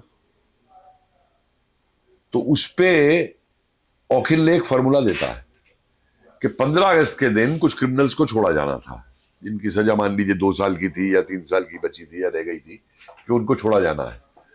तो उसने कहा कि मैं एक कमांडर इन चीफ का ऑर्डर निकाल के इनकी जो पनिशमेंट है वो उस लेवल पर रिड्यूस कर देता हूं कि ये उस लेवल के बराबर आ जाए और फिर तुम इनको छोड़ देना। और एग्रीमेंट क्या होता है कि इनको जब छोड़ा जाएगा तो इनके वेलकम में कोई प्रोसेशन नहीं निकाला जाएगा, कोई इनको वेलकम नहीं किया जाएगा। और ये कोई नई बात नहीं थी, नेहरू ने 38 में 37 में भी ये किया था जब काकोरी प्रिजनर्स वगैरह को छोड़ा गया था कि छोड़िए, टॉपिक अलग है, लेकिन हमेशा इन्होंने ये बात मानी और ये एग्रीमेंट हुआ। तो आपने आजाद हिंद के जो ब्रेव्स थे उन वीरों को आपने तुलना कर दी ऑर्डिनरी क्रिमिनल्स के साथ में, पनिशमेंट के साथ, और छोड़ने के लिए ये इज्जत दी आपने उनको। और फिर 1948 में प्राइम मिनिस्टर्स कहलाते थे चीफ मिनिस्टर्स उस समय, ये चिट्ठी लिख रहे हैं नेहरू को, नेहरू के सिलेक्टेड वर्क्स में, कि पाकिस्तान से लड़ाई चल रही है, आप आजाद हिंद फौज को वापस बुला लो। तो नेहरू पता क्या जवाब में लिखता है, इनको जो है होमगार्ड बना दो या जो रेलवे का प्रोटेक्शन फोर्स बन रहा है उसमें भर्ती कर दो और इनको सबको एक यूनिट में मत रखना। साइकोलॉजिकली आप समझ सकते हैं क्या डर है ये कि एक यूनिट में मत रखना। लेकिन सर अभी बहुत इंपॉर्टेंट प्रश्न ये है, ये जो प्रश्न था ये बहुत सालों से चल रहा था, 70 इयर्स। बट एक चीज, हाँ, आपने जो रशियन एविडेंस की बात, हाँ वो बोलिए प्लीज। मैं एक चीज का जवाब चाहता हूँ। हाँ, आई थिंक चित्ता Basu was the name of the forward block MP. देखिए उनका स्टेटमेंट है, हाँ, कि मुझे कोई डॉक्यूमेंट्स मिले हैं, हाँ, और मैं कलकत्ता में आके उन डॉक्यूमेंट्स को रिलीज। लेकिन फॉरवर्ड ब्लॉक वो कंफर्म करते हैं वो कोई मिस्टीरियस डेथ नहीं है। देखिए, फॉरवर्ड ब्लॉक के भी स्टांसेस बहुत चेंज हुए हैं। अब फॉरवर्ड ब्लॉक कहता है कि प्लेन क्रैश में डेथ हो गई है, अस्थियां ले आओ। ये बड़े चेंजेस हुए हैं। फॉरवर्ड ब्लॉक देखिए, को ज्यादा तक तो बहुत कुछ पता ही नहीं है। देखिए, फॉरवर्ड ब्लॉक को कहने दीजिए, मैं सिर्फ ये जानना चाहता हूं कि चित्ता वासु ने मॉस्को से स्टेटमेंट दिया था या नहीं दिया था कि मुझे एविडेंस मिली है, मैं डॉक्यूमेंट्स लेके आ रहा हूं और मैं कलकत्ता में शेयर करूंगा। दिया था ना? तो क्या उसका? ठीक है, कलकत्ता आने से पहले इज नो मोर। ठीक है, ये कहते हैं कोई मिस्टीरियस नहीं है। गोरा सन्याल की डेथ को कह दिया गया तो नक्सलाइट्स ने इसका सिर काट दिया। क्या तमाशा है? नेताजी से रिलेटेड एक वो गुमनामी बाबा है, उसका वो मांगा गया। पहले तो कुछ नहीं देते थे कि एक वो दे दीजिए, इसका वो जो क्या इलेक्ट्रोफेरोग्राम बोलते हैं, डीएनए टेस्ट का, उस पे कहते हैं जी नेशनल इंटरेस्ट में नहीं है। अरे एक गुमनामी बाबा मर गया है, उसका इलेक्ट्रोफेरोग्राम देने में तुमको दिक्कत है कि सर, इसी पॉइंट पे आएंगे, इसी पॉइंट पे इसलिए आएंगे क्योंकि अब ये जो अब बात कर रहे थे कांग्रेस पीरियड की बात है, लेकिन अब तो गवर्नमेंट चेंज हो गया, 10 इयर्स हो गया। अभी लोग पूछ रहे हैं तो ये कांग्रेस की बात रिलीज कर रहे हैं। हाँ, नहीं रिलीज की बात नहीं है सर। आप मूर्ति बना दिए दिल्ली में, मैं बताता आपने हूँ। बहुत कुछ कर दिया। मैं अपने व्यूज आपको दे सकता हूँ, लेकिन अभी तो मैं अपने बोलने की व्यूज बात है। फर्स्ट टाइम Sure, किसी sure. चैनल पे आपको दे रहा हूँ Please. कुणाल जी। प्लीज। मैंने अपने व्यूज ये अभी तक एक्सप्रेस नहीं किए थे किसी चैनल पे। मैं आपको बताता हूँ, मैं अपने माइंड में बिल्कुल क्लियर हूं कि प्राइम मिनिस्टर और हमारे एनएसए ये दोनों जानते हैं कि प्लेन क्रैश में डेथ नहीं हुई। अच्छा।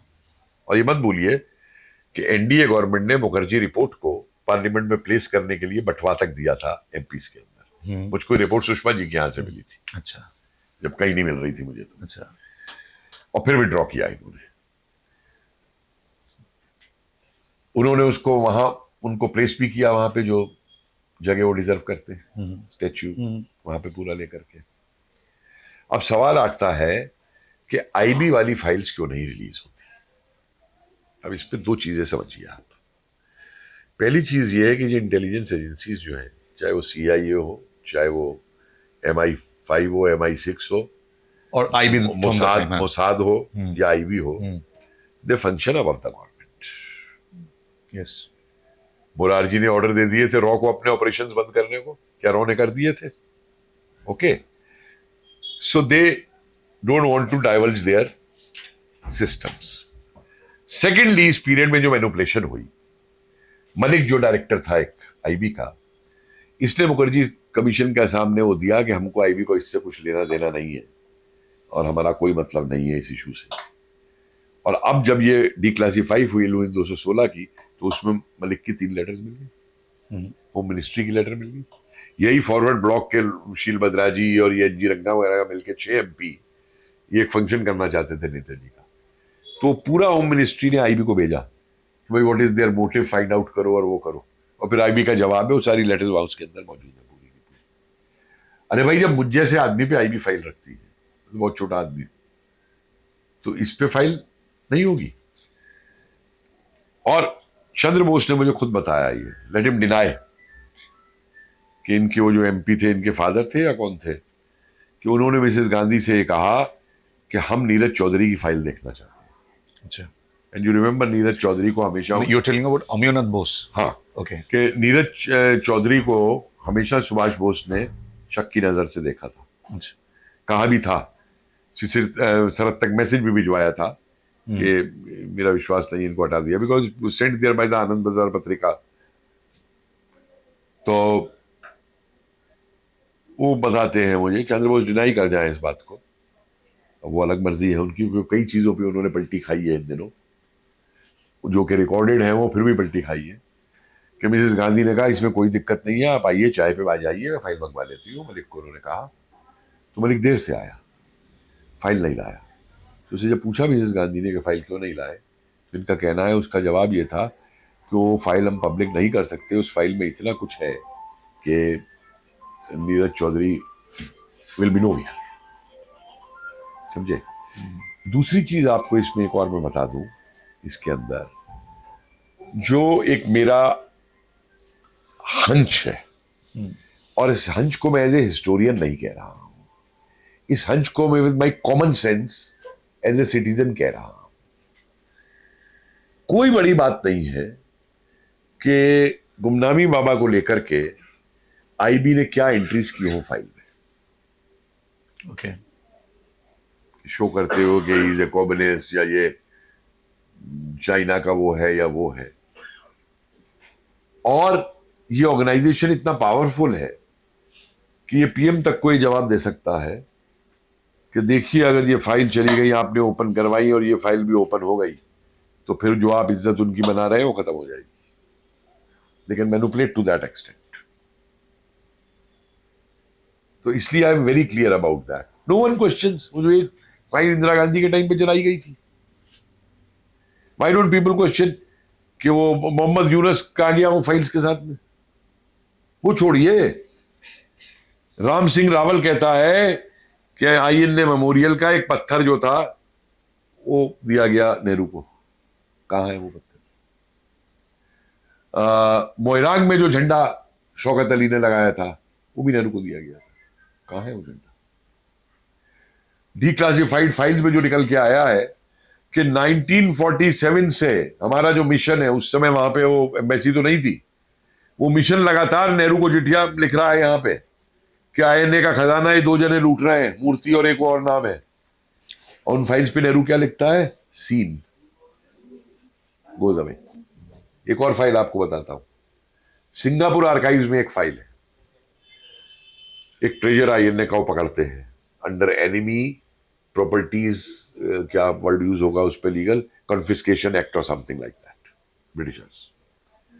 एक एक आइटम उसमें लिस्टेड है फाइल के अंदर। मेरे फाइल है, मैं दे दूंगा आपको। इतने कान के मुंदे हैं, इस कान के मुंदे का ये वेट है, ये हाथ की चूड़ी है, इसका ये वेट है, अबाउट 40 किलो के करीब सोना है उसके अंदर, बिसाइड अदर थिंग्स। तो ब्रिटिशर्स नेहरू को ही लिखते हैं कि इसका क्या किया जाए, कॉमनवेल्थ से चिट्ठियां थी। तो नेहरू जवाब देते हैं कि इसको, पहला जवाब ये देते हैं कि इसको मेरे एक प्राइवेट अकाउंट में जमा करा दो, सिंगापुर में जो इंडियन ओवरसीज बैंक में खोल के आया था। आपको मालूम है 5 किलो सोना जो वहां दिया गया था, he put it in his private bank account. Any evidence? वही file? Plenty, okay, plenty evidence. You see, I am one person. Where I have no evidence, as I said, I am giving a conjecture. I have no evidence.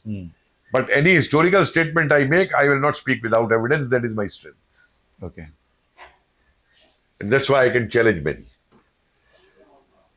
तो you are saying that, आगे सुनिए ना, इसमें हाँ, वो ये लिखते हैं कि ये हम जगह अकाउंट में जमा नहीं करा सकते क्योंकि ये एनिमीज कॉन्फिस्केशन, वो प्रॉपर्टीज कॉन्फिस्केशन एक्ट की तहत ये सीज किया गया। अच्छा, तब नेहरू लिखता है कि इसको इंडिया और पाकिस्तान में बराबर का डिवाइड कर दो। ओके, तो वो लिखते हैं कि हम पाकिस्तान के प्राइम मिनिस्टर से बात करते हैं, और नेहरू का जवाब है फाइल पे कि no, you leave it, I will talk to the prime minister of Pakistan. And the last noting on that file is of 1952. Okay, the Indian Prime Minister is saying this, he will talk to Pakistan. So at the moment we can't do anything. That is the last noting on that file. उसके बाद में उस 50 kilo सोने का क्या हुआ कोई नहीं जानता। अच्छा, रिजर्व आजाद हिंद बैंक का जो सील करते टाइम डॉक्यूमेंट है दीनानाथ का साइन किया हुआ, मिल गया है आर्काइव्स के अंदर। क्या क्या है उस बैंक के अंदर लिस्टेड है, कहाँ गया उसको, कौन ले गया उसको? और मूर्ति और वो फ्लरिश करते रहे। And I don't want to slander anyone making an accusations, but many of our politicians were very friendly in power with those families over there. so you're saying that biggest scam and also the biggest conspiracy also? भाई ये तो India today वगैरह ने छापा जब ये 1916 में declassify हुई फाइल्स कि who looted the Indian treasures. फिर भी अमाउंट कितना था? फिर भी भाई आप देखिए 40 किलो सोने का अमाउंट आप लगा लीजिए उस समय कितना होता है और आज कितना होगा। 5 किलो सोना एक है और वो टोक्यो वाले का तो कुछ मालूम ही नहीं। और थर्डली बैंक ऑफ जापान के अंदर जो फंड्स थे आईएनए के, देखिए एक चीज मैं बता दूं आपको, ये लोग जो कहते हैं ना तोजो का कुत्ता, एक एक पैसा जो जापान से लोन लिया है नेताजी रिटर्न इट। एक एक पैसा जो हिटलर से लेकर के आए थे जब वो आए हैं, he return it by bank of Japan. और यही नहीं, थाईलैंड से जब वो चले हैं तो कितना पैसा तो वो थाईलैंड को दे के आए यूनिवर्सिटी को अपना वो सब बनाने के लिए, आज भी बना हुआ है उस यूनिवर्सिटी के अंदर वहां पे पूरा लेकर के। He never kept anything. उसका देखिए आप statement, South Asian oral archives में ही पढ़ा हुआ है, कैम्ब्रिज के South Asian studies oral archives में। What's his name, Shankar Gupta, Shankar Das, again हुआ एन इंटेलिजेंस मैन। कि नेता जो उस दिन रात को साथ था नेताजी के उसी कमरे में 17 अगस्त को, वो ये कहता है कि नेताजी ने मुझसे कहा कि तुम हरिया किकन ऑफिस से पैसा ले लो जाकर के और अंडरग्राउंड हो जाओ। तो कहता है जब मैं 24 अगस्त को जाता हूँ हिकारी किकन ऑफिस, मुझे पता लगता है कि पैसा तो नायर ले गया सारा। और उसके बाद में जब मैं ऊपर से नीचे उतर रहा था तो बाहर मैंने ऊपर से देखा है काली सीडन आके खड़ी होती है, और मैं हैरान हो गया कि जो जापानीज जनरल उसमें से उतर रहा था इसको तो इन्होंने डेड डिक्लेयर कर दिया है नेताजी के साथ। और बोलता है फिर मैं जब नीचे आया तो वो भी मुझे देख के हैरान हो गया, क्योंकि हाँ मैंने अपने साथ काम किया था। और बोला उसने फिर मेरे कंधे पे हाथ रख के कहा don't worry, his excellency is safe. अच्छा, उस बयान को नहीं मानेंगे कि नेताजी के इंटेलिजेंस वाला जो कोई बयान दे रहा है इसको छोड़िए। चलिए अंतिम पड़ाव में आते हैं। आपने वो डीएनए वाली बात छेड़ी थी, उसमें आते हैं। उससे पहले पहला प्रश्न है आपके पास, ये बहुत स्पेसिफिक है। आप मानते हैं कि गुमनामी बाबा ही नेताजी? देखिए, मैं एज ए हिस्टोरियन ये किताब आने के बाद मैंने इस किताब को बड़ा डीपली स्टडी किया, और मैंने अपनी किताब में लिखा है कि 5 सवालों के जवाब गवर्नमेंट को देने होंगे, और अगर वो जवाब नहीं आते तो मैं भी ये मान के चलूंगा कि गुमनामी बाबा इज नेताजी। पहला सवाल, हैंडराइटिंग, क्योंकि अनुज वगैरह का ये कहना है कि जो हैंडराइटिंग इन्होंने बाहर से करवाई उसने कहा कि हैंडराइटिंग एक है। कोई भी हैंडराइटिंग एक्सपर्ट जब लीगली अपनी ओपिनियन देता है तो वो एक लाइन की रिपोर्ट नहीं होती है, उसमें वो पूरा डिटेल्स दी जाती है कि ये वर्ड ऐसे मिलता है, ये नहीं मिलता है, ये होता है, जो गवर्नमेंट वाले उसके अंदर नहीं है।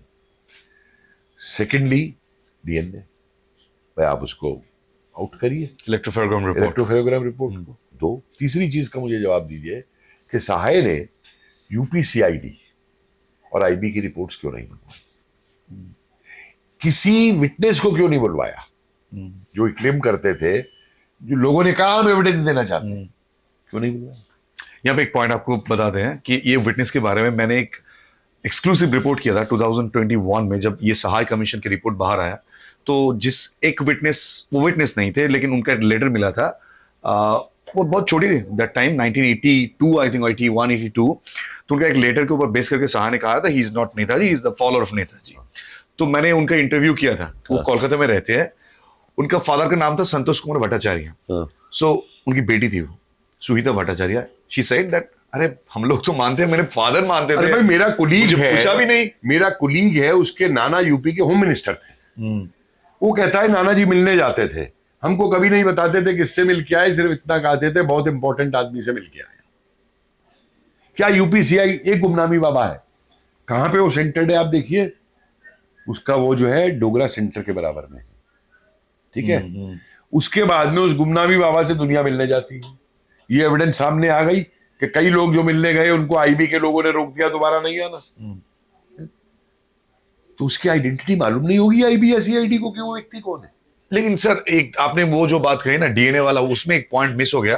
देखिए, ये जो जिसने भी निकाला हो, शायक सेन ने ये आरटीआई किया था, मुझे पता है उस दिनों में ये खबर मैंने ही सामने लाया था। फर्स्ट टाइम मेरा यूट्यूब चैनल में आया था आई एम बोस में, कि अगर कोई गवर्नमेंट ये कहता है कि इस डीएनए का दांत का रिपोर्ट अगर सामने आ जाए तो देश की इंटीग्रिटी एंड सोवरेनिटी में प्रॉब्लम हो जाएगा, इससे बड़ा स्टेटमेंट क्या हो सकता है?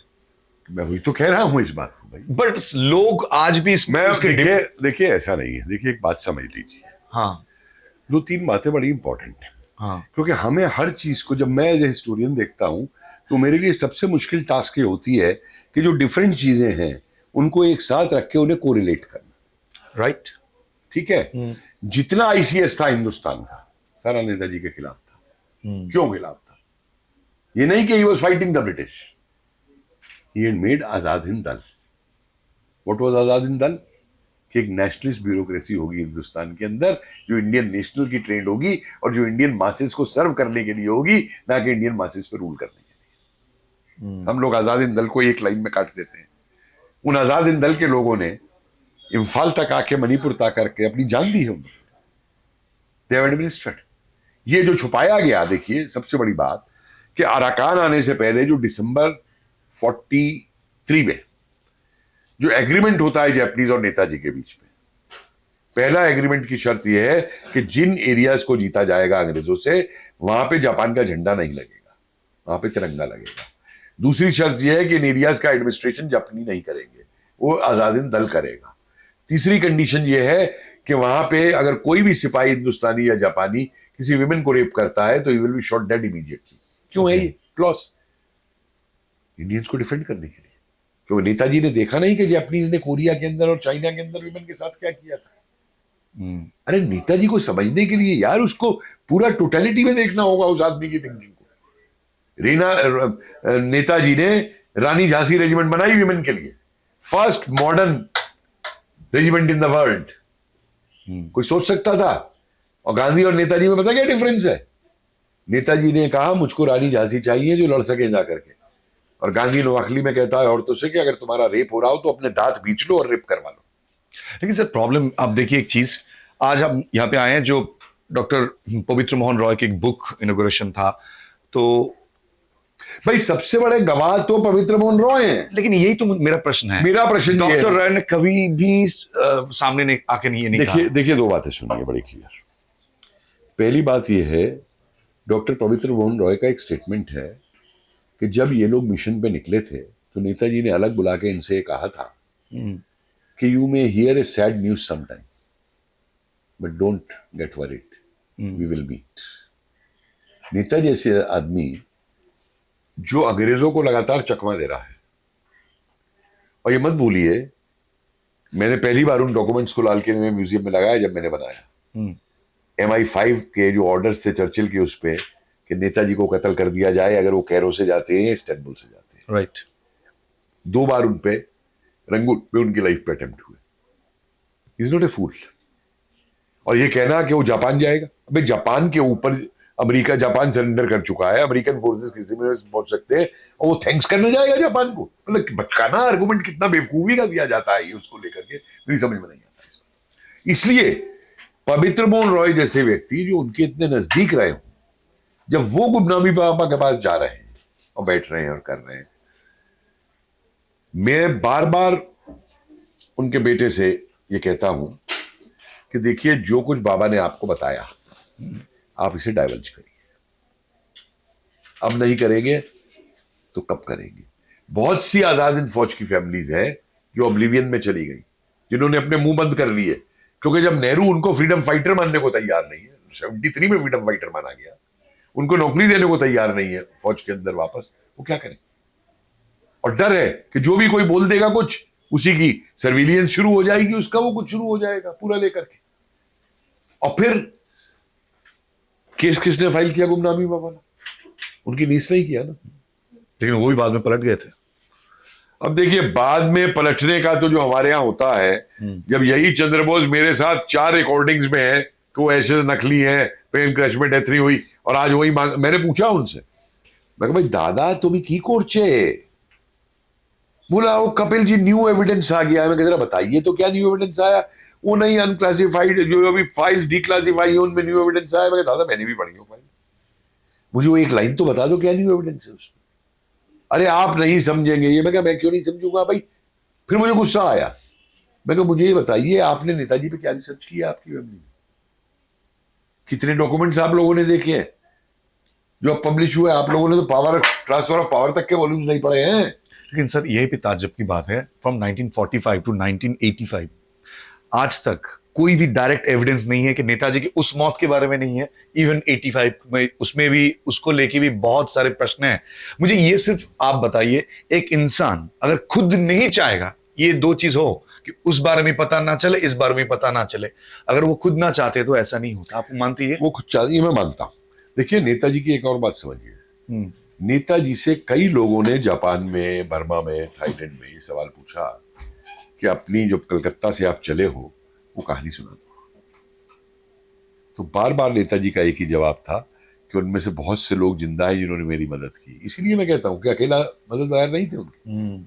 खुद उनके वर्ड्स हैं कि there are many who are alive, और मैं उनको डेंजर में नहीं डालना चाहता। राइट। इसीलिए अगर नेताजी की अंडरस्टैंडिंग बनती है कि भाई अब ये गवर्नमेंट चल रही है, रूल कर रहे हैं, भारत को कर रहे हैं, इंप्रूव कर सकते हैं, तो मैं क्या आके दखल दूं बीच में? सर आज के डेट में अगर इंडियन देखिए, पॉलिटिशियंस को देखें नेताजी आज जैसे पॉलिटिशियन नहीं थे, माफ कीजिए। सर वही तो प्रश्न है। नेताजी आज जैसे पॉलिटिशियन नहीं थे। हाँ आज जो करोड़ोंपति हैं वो बात करते हैं गरीबी की, गरीबी हटाएंगे, छोड़िए इस बात। क्योंकि सर जब आजादी मिली थी बहुत सारे ऐसे बिजनेसमैन भी थे जो आ गए थे सामने, मैंने आजादी के लिए इसलिए मैं आपको एक किस्सा हाँ। सुनाता हूं। एक हरदयाल सहाय थे चांदनी चौक के अंदर। अच्छा। ये राज बिहारी बोस जी के साथी थे, और ये माना जाता है कि वो जो बॉम्ब फेंका गया था किंग के ऊपर, वो इन्हीं की हवेली से फेंका गया था। अच्छा। इनको अंडमान भी भेजा गया, सजा भी हुई, और ये बाद में नेताजी के साथ हो गए थे फॉरवर्ड ब्लॉक। अच्छा। इनको सबोटेज ट्रेनर बताया गया है CIA के डॉक्यूमेंट में, नाजीज का। अच्छा। तो 15 अगस्त 1947 के दिन इन्होंने अपने आप, 16 अगस्त को नेहरू की जो स्पीच हुई लाल किले के बाहर, पर 16 को ये लोग 15 समझते हैं, उस स्पीच के बाद इन्होंने अपने आप को घर में बंद कर लिया, अपनी हवेली से बाहर नहीं निकलते थे। लेकिन हर 15 अगस्त को लाल किले तक पैदल चल के जाते थे, वहीं चांदनी चौक में थी, और भाषण सुन के और फिर वापस आ जाते थे। तो इनसे पूछा किसी ने कि भाई ये क्या करते हो, साल भर घर में बंद रहते हो, फिर लाल किले जाते हो, प्राइम मिनिस्टर का भाषण सुनते हो, फिर वापस आके बंद हो जाते हो, तो फिर जाते क्यों हो? बोला मैं ये सुनने जाता हूं कि ये लीडर जनता का और आज क्या बेवकूफ बना रहा है। आपको मालूम है कि जो परेड होनी थी लाल किले के अंदर 16 अगस्त को, IN ने wanted to participate in that parade. अच्छा। ऑकिनले और माउंटबेटन ने मना कर दिया, हम नहीं अलाउ करेंगे, एंड नेहरू एग्रीड। आपको ये मालूम है कि 15 अगस्त के दिन वाइस रीगल लॉज पे, जो हमारा राष्ट्रपति भवन है, यूनियन जैक यहां नीचे नहीं आया। अरे नो, किसी किताब में लिखा है? क्या पैक्ट था कोई? नहीं, पैक्ट हुआ है। वही तो मुझे पास माउंटबेटन ने लिखा है कि in the original thing it was there that Union Jack will be brought down. However, I told Nehru that we'll feel very sad if this happens. And Nehru said, on that day, we don't want to make anyone sad. The Union Jack will not be brought down. और यही नहीं, उसके बाद में वो document मौजूद है, मैं आपको भेज दूंगा उसके फोटो खींच के आर्काइवल फाइल से। उसके बाद माउंटबेटन ने एक दिन लिख के भेजे हैं कि क्वीन के वो बर्थडे के दिन, इस दिन जो है यूनियन जैक वापस होस्ट किया जाएगा। अच्छा। और एक बात मुझे बताइए, उन माउंटबेटन खुद लिख रहा है कि मैं हैरान हो गया कि जब सेंट्रल असेंबली में नारे लगे, पंडित माउंटबेटन की जय, अच्छा, लॉर्ड साहब की जय, ये नारे लगे हैं उस दिन। सर मेरे दो आखिरी प्रश्न। जी, डायरेक्ट प्रश्न है, आप कैसे डायरेक्टली बोलेंगे या डॉज करेंगे आपके ऊपर? मैं डॉज नहीं करूंगा। ठीक है। अगर मेरे पे आंसर है तो मैं जरूर दूंगा, नहीं है आंसर तो मैं साफ कहूंगा नहीं। Okay sir, it is very important, क्योंकि मुझे, हम लोग को लगता है कि ये सारे प्रश्न हम पूछ सकते हैं किसी से या ढूंढ सकते हैं, लेकिन जब तक गवर्नमेंट इसको सामने नहीं लाएगा तब तक ये सामने नहीं आएगा। क्योंकि आप जो डॉक्यूमेंट्स की बात कर रहे हैं, बहुत सारे रिसर्चर्स जो कहते हैं वो सामने आ गया है पूरा एकदम। सिर्फ एक चीज की जरूरत है, वो जो हम कहते हैं सील, उसको थप्पा मारना। अगर आज के दिन मोदी जी ने वो थप्पा मार दिया, पूरा इंडिया को पता चल जाएगा क्या हो रहा है, क्या हुआ था, क्या हो रहा है। लेकिन सर वो नहीं है, वो सील नहीं है, इसलिए बहुत डिबेट आज भी चल रहा है। डायरेक्ट प्रश्न ये है कि आपको लगता है कि 2014 के बाद जो मोदी जी के अंदर जो रवैया था इसको सामने लाने का, कि ये देश की मांग है, हम सामने लाना चाहते हैं, आज वो भी थोड़ा मायूस हो गए कि हम ला नहीं सकते। देखिए, नोइंग मोदी, मैं ये तो नहीं मानूंगा कि वो मायूस हो गए। एंड नोइंग मोदी, अगर उन पे ये एविडेंस है तो भाई कोई पता नहीं मोदी जी अपने उन बस्ते में से कब निकाल के जनता के सामने क्या रखते हैं। इलेक्शन से पहले ही रख दें। मैं कोई वो नहीं कह रहा हूं, मतलब भविष्यवाणी नहीं कर रहा हूं। You're saying that देश के आगे वोट है? देश के आगे नहीं, वोट नहीं, मैं ये नहीं कह रहा हूं। मैं सिर्फ ये बता रहा हूं, जो आपने प्रश्न लिया है, कि देखिए, जो मैंने जैसे पहले कहा कि IB की फाइल्स रिलीज होने के पीछे एक बहुत बड़ा आपने कहा है। हाँ। अभी आपने 23 जनवरी को मद्रास के गवर्नर जो है वो रवि, उनका स्टेटमेंट सुना होगा, जो उन्होंने कहा, क्या कहा है? कि मैंने जब IB में सर्विस की और मैंने जो फाइल्स वहां पे देखी, मेरी पूरी परसेप्शन बदल गई INA के बारे में। That is statement of. So सवाल यह है कि देखिए, मैं एज ए हिस्टोरियन अगर कहूं कि ये मिस्ट्री कैसे सुलझाई जा सकती है, तो मेरे उस पर 2-3 पॉइंट्स हैं। पहला पॉइंट, वियतनामीज फाइल्स रिलीज होनी चाहिए वियतनाम गवर्नमेंट से। ब्रिटिश गवर्नमेंट की जो नेताजी पे आज तक फाइल्स जो उन्होंने बंद करके रखी हुई है, वो रिलीज होनी चाहिए। कौन रिलीज करेगा? ब्रिटिश गवर्नमेंट करेगी भाई, इंडियन गवर्नमेंट नहीं कर रहा है तो ब्रिटिश एंड रशियन क्यों करेंगे? सुनिए तो सही Asking. सुनिए तो सही, इंडियन गवर्नमेंट ये तो नहीं क्लेम करता ना कि हम दुनिया भर को डेमोक्रेसी सिखा रहे हैं, समझे? वो ब्रिटिशर्स तो ये क्लेम करते हैं ना व्हाइट मैन्स बर्डन के अंदर कि हमने सिविलाइज किया है लोगों को। तो भैया इतने सिविलाइज खुद भी बन जाओ कि सच की फाइल्स निकाल दो बाहर। सर उनको छोड़ दीजिए, छोड़िए। पुतिन के साथ और भी ज्यादा रिलेशन अच्छा था। रशियंस, अभी तो मैं आ रहा हूं ना इस हाँ, पे। हाँ। रशियंस, और सबसे इंपॉर्टेंट इसमें है correspondence between Britain, Russia and Nehru between 1948 and 55। That's the, देखिए कोई अफवाह ऐसे नहीं उड़ती है। अगर राधा कृष्ण की उड़ी के ही had met, या विजय लक्ष्मी की, पंडित की उड़ी के, अभी मैं जाके विजय लक्ष्मी के पेपर्स पे बैठने जा रहा हूं तीन मूर्ति के अंदर, क्योंकि कई बार ऐसा होता है मिसलेनियस फाइल्स में कुछ चीज मिल जाती है। अच्छा, आज तक कोई भी आदमी वो डॉक्यूमेंट नहीं निकाल पाया था जिस वर्किंग कमेटी में नेहरू को प्रेसिडेंट बनाया गया कांग्रेस का 26 अप्रैल 1947 की।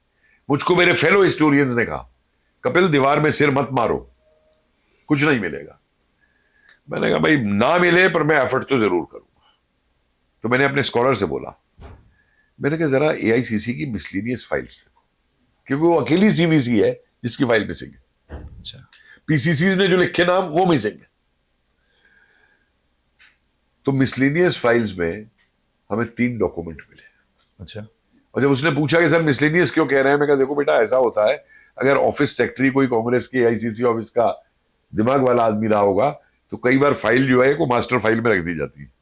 मिसलेनियस फाइल जिसे बना के रखते हैं, जो ब्रिटिश तरीका था रिकॉर्ड करने का। तो सज्जाद हुसैन करके ऑफिस सेक्रेटरी था कांग्रेस का उस समय। तो एक तो उसकी साइन की हुई प्रेस रिलीज मिली, विच इज वेरी इंटरेस्टिंग।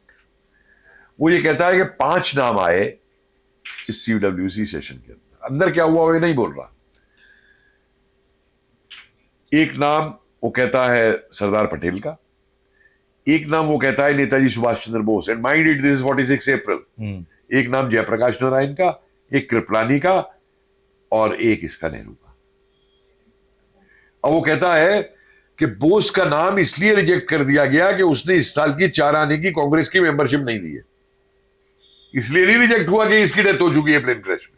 अच्छा, और फाइल पे है। अच्छा, और जयप्रकाश नारायण का इसलिए रिजेक्ट हुआ कि बिहार पीसीसी ने उसका नाम नहीं भेजा था। अच्छा, अब ये 3 नाम रह गए हैं।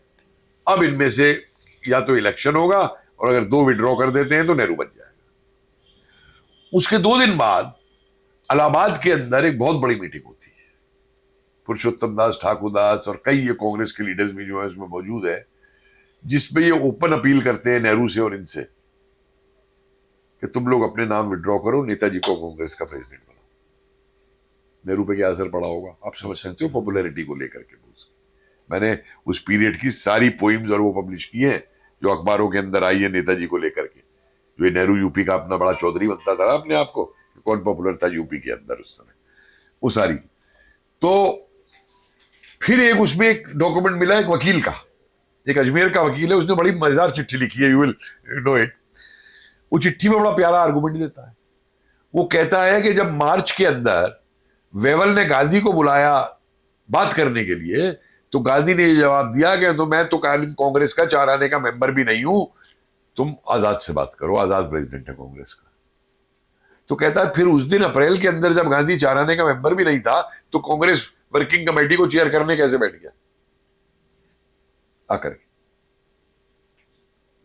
सर इतनी सारी चीजें हैं, फिर भी बीजेपी ये सामने नहीं ला रहा है ऑफिशियली। देखो मैं पॉलिटिक्स में नहीं जाऊंगा, मैंने तो आपको बता दिया। कुछ बीजेपी के ऐसे हैं जो कहते हैं कि नेताजी की डेथ नहीं हुई प्लेन क्रैश में, कुछ कहते हैं डेथ हुई।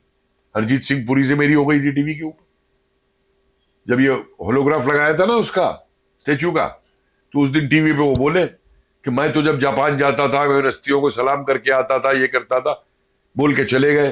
फिर इनकी प्रवक्ता आ गई बीजेपी की, संजू वर्मा। तो मैंने कहा, मैं कहा इन मंत्री जी को कोई बता दे कि जब ये आईएफएस बने थे तो इन्होंने बिपिन चंद्रा की किताबें पढ़ी थी। वो बड़ी पुरानी बात हो चुकी है, अब रिसर्च बहुत आगे जा चुकी है, तो अब जो रिसर्च चाहिए थोड़ा उसको भी पढ़ ले। तो प्रवक्ता तो मेरे से लड़ गई। तो मैंने कहा भाई मैं बीजेपी भी अटैक नहीं कर रहा हूं, मैं एक हिस्टोरिकल फैक्ट बता रहा हूं, और हिस्ट्री जो है कोई क्लोज सब्जेक्ट नहीं है। कल को क्या पता मैं जो कह रहा हूं कोई आदमी दो और एविडेंस लेकर के आ जाए और स्टोरी डिफरेंट हो जाए बिल्कुल लेकर। इसी बात पे खत्म करेंगे जी, बात यह है कि एक समय था कि नेताजी के ऊपर बात करना या कोई रिसर्च करना बहुत डिफिकल्ट था। बिल्कुल सही। कांग्रेस पीरियड में मोस्टली बहुत सारे लोगों को मार दिया, किसी को एक्सीडेंट करवा दिया, ऐसे बहुत सारे केसेस हमने सुने हैं। दोनों पे, शास्त्री जी पे भी और नेताजी पे भी। वो तो बड़े लोग थे, छोटे छोटे जो रिसर्चर्स थे उनके ऊपर तो ऐसे बहुत सारी चीजें हुई हैं। मेरा लास्ट प्रश्न इसलिए ये बहुत इंपॉर्टेंट है, बहुत सारे रिसर्चर्स और हम जैसे लोग जो काम करते हैं वो भी कहते हैं कि अभी ये जो टाइम है ये सेफ है, अभी काम कर सकते हैं, कोई ऐसा नहीं कुछ बोलेगा। तो इसका मतलब क्या होता है कि गवर्नमेंट चाहता है कि इनडायरेक्टली सारी चीज सामने आ जाए, ऑफिशियली मत आ जाए। आपको ये समझ, आपको लगता है कि ये इनडायरेक्टली आने में गवर्नमेंट का कोई प्रॉब्लम नहीं है? कोई प्रॉब्लम नहीं। मैंने किताब छापी हाँ, नेताजी पे, सब इनडायरेक्टली आ मेरी किताब को रोकने की एक जॉइंट सेक्रेटरी ने बड़ी कोशिश की, कांग्रेस भक्त थे। मैंने जब अपनी मैन्युस्क्रिप्ट दे दी तो मुझको बुलाया गया पब्लिकेशन डिवीजन में। वहाँ एक डीजी थी मनोमिता गुप्ता या समथिंग, बहुत अच्छी लेडी थी जिन्होंने मुझे इनवाइट किया था। तो पहले इस जॉइंट सेक्रेटरी ने उनको फोन किया कि इनको क्यों दे दी कपिल कुमार को लिखने को, और पैसे दिए तो वापस लो। मुझ पर फोन आ गया, मैं आई डाइवर्ज कर रहा हूँ। मैंने किसी से बात की क्या हम हिस्टोरियन किताब भी ना लिखें, तो उन्होंने कहा मेरे पे छोड़िए। और मुझको बाद में ये खबर है जो मैंने कंफर्म भी की कि जो ये सेक्रेटरीज मीटिंग लेते हैं ना अमृत महोत्सव को, जब नेक्स्ट मीटिंग हुई तो सारे सेक्रेटरी अपनी रिपोर्ट दे रहे थे कि हम ये कर रहे हैं वो कर रहे हैं। तो मुझे ये मालूम है कि मोदी जी ने उस दिन हाथ उठा के ये कहा था कि अहिंसा वाली चीज़ बहुत हो गई है, मुझको नेताजी और आईएनए पे किताब चाहिए। अच्छा। और उसका रीज़न ये है कि उस दिन शाम को ही मुझे फ़ोन आ गया कि कंटिन्यू विद द बुक, और अगर हो सके तो 2 किताब कर दो, 1 किताब नहीं लिखो। तब मैं लगा कि एकदम चेंज क्या हो गया फाइंड करने के लिए, तब मुझे पता लगा कि हुआ। लेकिन बदमाशी देखिए उस जॉइंट सेक्रेटरी की कि जब मैंने किताब दे दी तो मुझको बुलाया गया उनके एडिटोरियल बोर्ड में। वो कहते हैं आपने तो इसमें फेक डॉक्यूमेंट्स लगा दिए। फेक डॉक्यूमेंट्स कैसे लगा दिए? वो नेहरू के सिलेक्टेड वर्क्स से जो मैंने लिए थे, बोले ये तो सिलेक्टेड वर्क्स में है ही नहीं। मैंने कहा चलिए मेरे साथ 3 मूर्ति, मैं आपको दिखा दूंगा सारे। नहीं, हमने गूगल पे चेक कर लिए। मेरी हंसते हंसते हालत खराब हो गई। आप गूगल पे जब अपलोड करते हैं ना किताब को, तो जो शुरू के पेज होते हैं ना वो रोमन में 1 2 3 4 5, they start from 1 and the entire pagination changes. Right. तो उस पेज पे ही नहीं मिलेंगे जो पेज मेरा कोटेड है उसके अंदर। खैर मुझसे का बाद में बात करेंगे। 23 फरवरी को किताब में लाना चाहता था, नवंबर हो गया, 7 नवंबर इन्होंने कहा था बात नहीं करेंगे, नहीं की। फिर मैं जी 22 नवंबर को इनके यहाँ पहुंच गया। तो इन्होंने वो रख दी मेरी मैन्युस्क्रिप्ट सामने और क्रॉस लगा रखे थे, जी ये हटा दीजिए, ये हटा दीजिए, ये हटा दीजिए। मैंने कहा क्यों हटा दो? बोले जी हमें कंट्रोवर्सी में नहीं आना। मैं कंट्रोवर्सी क्या है, तो ओरिजिनल डॉक्यूमेंट में कोट किया है, नेहरू की स्पीच कोट की हुई है जो ऑलरेडी पब्लिश स्पीच है सिलेक्टेड वर्क्स में। नहीं हमें कंट्रोवर्सी में नहीं आना। मैं कंट्रोवर्सी में तो मैं आऊंगा, ऑथर मैं हूं, कॉपीराइट मेरा। नहीं हम ये नहीं छाप सकते। मैं मेरी मैन्युस्क्रिप्ट वापस ले ली मैंने। और बेवकूफों ने ये नहीं मालूम कि मैन्युस्क्रिप्ट वापस देते हुए उनका पूरा सबूत मेरे पे आ गया, क्रॉस लगाए हुए, और वो किताब छपी। अब कह रहे थे कि गांधी बाहर में बिकते हैं, और ये भी तो सही है कि नेताजी का अभी भी वोट बैंक वेस्ट बंगाल में भी नहीं, इंडिया तो छोड़ दीजिए। नहीं देखिए, डोंट फॉरगेट वन थिंग कि 47 के बाद से गांधी को बिल्डअप किया गया है पूरी दुनिया के अंदर। राइट। गांधी के लिए 400 करोड़ रुपए दिए जाएंगे, नेताजी के लिए 2 करोड़ रुपए दिए जाएंगे। और नेताजी को 47 के नीचे क्रश किया गया है, नीचे लाने। वो झूठी शादी की स्टोरी छापी थी ना कि लड़का है उनका, कांग्रेस का अखबार था ना बनारस का, चैलेंज हो गया। ये तो कुछ मैं कहूंगा जनून के लोग थे जिन्होंने नेताजी को अलाइव रखा। मैं समर गुहा को सलाम करता हूं इस बात के, कि जैसे लोगों ने, या कैप्टन यादव जिन्होंने वो आईएनए की पूरी वो छापी, वॉल्यूम्स पूरे छापे पूरे लेकर के, या और भी मैं कई फैमिलीज के टच में हूं इस समय। बताती है फैमिलीज, जनरल नागर की बेटा बताता है देवनागर, कि मेरा फादर जा करके एविडेंस देना चाहता था शाहनवाज के टाइम पे भी और इसके टाइम पे भी, खोसला के टाइम पे, but since he was in the Congress party he was instructed not to go. Sir ये जो इंटरव्यू है पूरा 1 घंटा पूरा क्रॉस कर चुका है। आप जो ये बात कर रहे हैं ये मुझे लग रहा है ये सबसे सही प्रश्न है जिससे इंटरव्यू मैं खत्म कर सकता हूँ। फर्स्ट ऑफ ऑल कैसा लगा interview? No, no, I've loved it, because you are asking very straight questions. Yes. And I think you will appreciate I am also answering very Always. straight. I'm doing very straight answers, you see. I'm not like many historians do, इधर घूम गए उधर घूम गए, मैं बड़े straight answers दे रहा हूँ। जैसे कैमरे के उस छोर जो बैठे हैं लोग जो देख रहे हैं ये इंटरव्यूज, उसको शायद ही लग रहा है इंटरव्यू और भी देर तक चले। लेकिन सर ये जो प्रश्न है ये बहुत स्ट्रेट प्रश्न है, एकदम आखिरी प्रश्न है, इससे मैं इंटरव्यू खत्म करूंगा। बताइए। आप भगवान को मानते हैं? बिल्कुल मानता हूँ।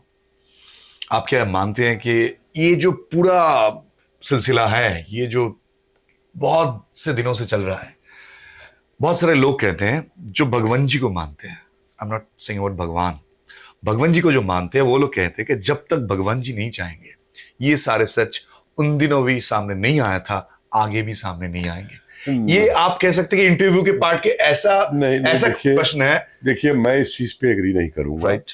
मैं एक हिस्टोरियन हूं जो लॉजिक से और साइंटिफिकली हिस्ट्री लिखता हूं, और मैं हिस्ट्री विश्वास के ऊपर नहीं लिखता। ठीक है। भगवान को मैं मानता हूं, एक डिवाइन पावर को मैं मानता हूं, समझे। और इसलिए इस चीज पे ये कहना कि जब तक कोई नहीं चाहेगा, मैं एग्री नहीं करूंगा। हिस्ट्री की बहुत सारी चीजें जो फैक्ट्स मैंने निकाले हैं कि माउंटबेटन को ही कैसे बनाया गया, किसी किताब में पढ़ा आपने आज तक? नहीं। तो फैक्ट्स निकल के सामने आते हैं ना। हाँ, ये मैं कह सकता हूं कि हो सकता है कि एक टाइम होता है जो टाइम के साथ चीज सामने आती है, बट ये मैं नहीं मानूंगा कि वो जब तक नहीं चाहेंगे, या भगवान जी अगर नहीं है, डेथ हो गई है, कुछ लोग तो कहते हैं उनकी डेथ भी नहीं हुई है, वो कर्नाटका चले गए, मेरे को किसी ने वहां से फोन किया, वो किया, मैं मानने को तैयार नहीं था। मैं कहा मुझे एविडेंस दीजिए, खाली आपके कहने से मैं नहीं मान लूंगा। मैंने एक बाबा रामचंद्र पे मेरी पहली थीसिस थी पीजेंट मूवमेंट पे, उन्होंने अपनी डायरी में लिखा, मैंने 10,000 पेपर उनके कलेक्ट किए थे, कि मुझको अब्दुल बारी ने फिरंगी महल में कैद करके रखा 1 महीने, और फिर रखा कि 1 महीने मुझे आनंद भवन में बंद करके रखा, मुझे जाने की इजाजत नहीं दी। मैं लिख सकता था उसको कोट करते हुए, नो। मैं यूपी आर्काइव्स में बैठा, मुझको 3 टेलीग्राम मिले, एक्सचेंज हुए अब्दुल बारी और गांधी के बीच में। अब्दुल बारी गांधी को टेलीग्राम दे रहा है, Baba Ramchandra is here, what is to be done. Gandhi जवाब दे रहा है, I should not be allowed to go outside. क्या मतलब हुआ इसका? इसका मतलब सही कह रहा है। उसको बुर्का पहना के इलाहाबाद ले जाते हैं, वहां रखते हैं प्रयाग में, इसमें आनंद भवन में 1 महीने तक, और जिस दिन काशी विद्यापीठ का इनॉग्रेशन करने आते हैं गांधी जी, उस दिन इसको बनारस ले जाते हैं। बाबा रामचंद्र के अरेस्ट की फाइल आज तक डिक्लासिफाई नहीं की, पूरी की पूरी। और जो ब्रिटिश रिकॉर्ड्स मिले हैं वो लिखते हैं कि वहां इसे हम गांधी की प्रेजेंस में अरेस्ट करेंगे, क्योंकि कोई दंगा हुआ तो या तो ब्लेम गांधी पे जाएगा या गांधी संभालेंगे। क्यों? ये अकेला ऐसा पीजेंट लीडर था, इसको जब पहली बार 1920 में अरेस्ट किया तो 50,000 किसानों ने जाकर के प्रतापगढ़ की जेल घेर ली थी और उसको छोड़ना पड़ा था अंग्रेजों को। और उसके अरेस्ट के बाद में भी कोई 12 के 12 डिस्ट्रिक्ट मजिस्ट्रेट उसका ट्रायल अपनी डिस्ट्रिक्ट में करने को तैयार नहीं थे, जब तक कि उन्हें आर्मी ना दिया। और गांधी की प्रेजेंस में अरेस्ट हुआ। तो महीने बाद नेहरू स्टेटमेंट देते हैं, अरे उसको क्यों अरेस्ट कर लिया, वो तो अच्छा आदमी है, वो तो 1 महीने से हमारे घर पे था। तो समझ में आ गई बात पूरी की पूरी। तो इसलिए एविडेंस जो है, एविडेंस को रिलेट करना, राइट, वो सबसे बड़ी चीज है। सर मैं इसलिए पूछा, मैं इस बात के ऊपर बेस करके खत्म करने वाला हूं। मैं इसलिए बोला क्योंकि देखिए 1945 से अगर आप देखेंगे तो हबीबुर रहमान से शुरू करके उसके बाद जो भी गुमनामी बाबा सीरीज में भी अगर आएंगे, पवित्र मोहन रॉय, उनके बेटे हमारे सामने यहाँ पे बैठे, रणेंद्र मोहन रॉय, सुनील कृष्ण गुप्तो हो, जो भी हो, उन्होंने एक ही बात अपने लोगों से कहा था कि भगवान जी ने मना किया था।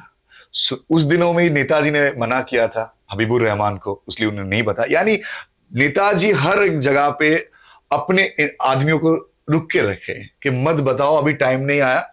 मुझे पता नहीं उनको क्या सोच था उनका। देखिए, अगर नेताजी ने ये बात कही है, हाँ, तो मैं नेताजी की जो इंटेलिजेंस है उसको एक सुपर इंटेलिजेंस उनकी मानता हूं। राइट।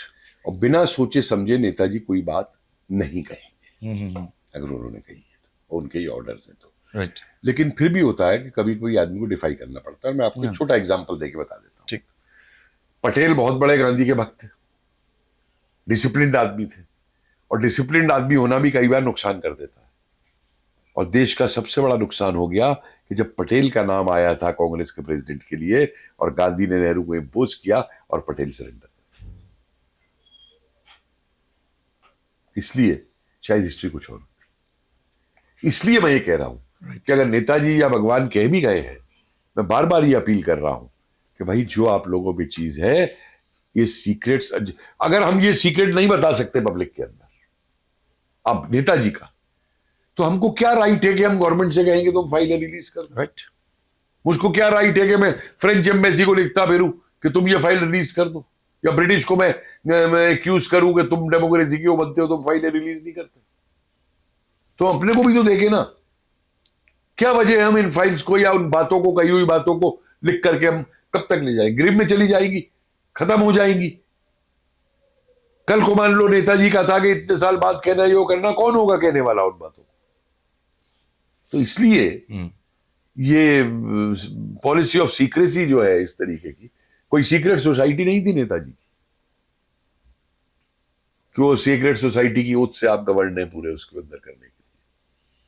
सर अभी तो खत्म करेंगे। Thank you so much first of all, आप इतना वक्त हमें दिए। और टॉपिक ऐसा है खत्म तो नहीं होता है, जो लोग सुन रहे हैं उनका भी ऐसा ही लगा। तो चलिए अभी आज आई एम बोस की इस एपिसोड को खत्म करते हैं, और thank you once again professor Kapil Kumar. और एक चीज मैं आपको बताने वाला हूं, देखिए बहुत इंपॉर्टेंट है जो सर कह रहे थे कि सच अभी तक बहुत सारे हैं जो सामने नहीं आ रहा है, लेकिन हमें भी सच बताना है। आज जो टाइम है ये सोशल मीडिया की समय है, और आगे भी ये सारे डॉक्यूमेंटेड होने वाले हैं, और आगे आज से 100 साल बाद भी ये आप देख सकते हैं। तो हमारे जितने सारे कोशिश है, जब तक हमें ये चांस मिल रहा है तब तक तो हम ये सामने लाएंगे, और इन जैसे रिसर्चर्स, हिस्टोरियंस को तो लाएंगे ही, क्योंकि सच आपको जानना बहुत जरूरी है। गवर्नमेंट अपनी एज पर पॉलिसी कब सामने सच लाएगा तो उनके ऊपर डिपेंड करता है, लेकिन सच ऐसा होता है ना, छुपता नहीं है, दिखता नहीं है कभी कभी, लेकिन वो झूठ नहीं होता, सच सच ही होता है। चलिए आज इस बात पे खत्म करते हैं आई एम बोस के इस एपिसोड, और इस एपिसोड में आपको कहेंगे कि सब्सक्राइब जरूर कर देना, क्योंकि अपडेट्स आपको मिलते रहेंगे, और नेक्स्ट एपिसोड के लिए प्लीज हमारे साथ रहना। फिर मिलेंगे नए एपिसोड में। जय Hind. Thank you sir. Thank you Kunal. Thank you so much.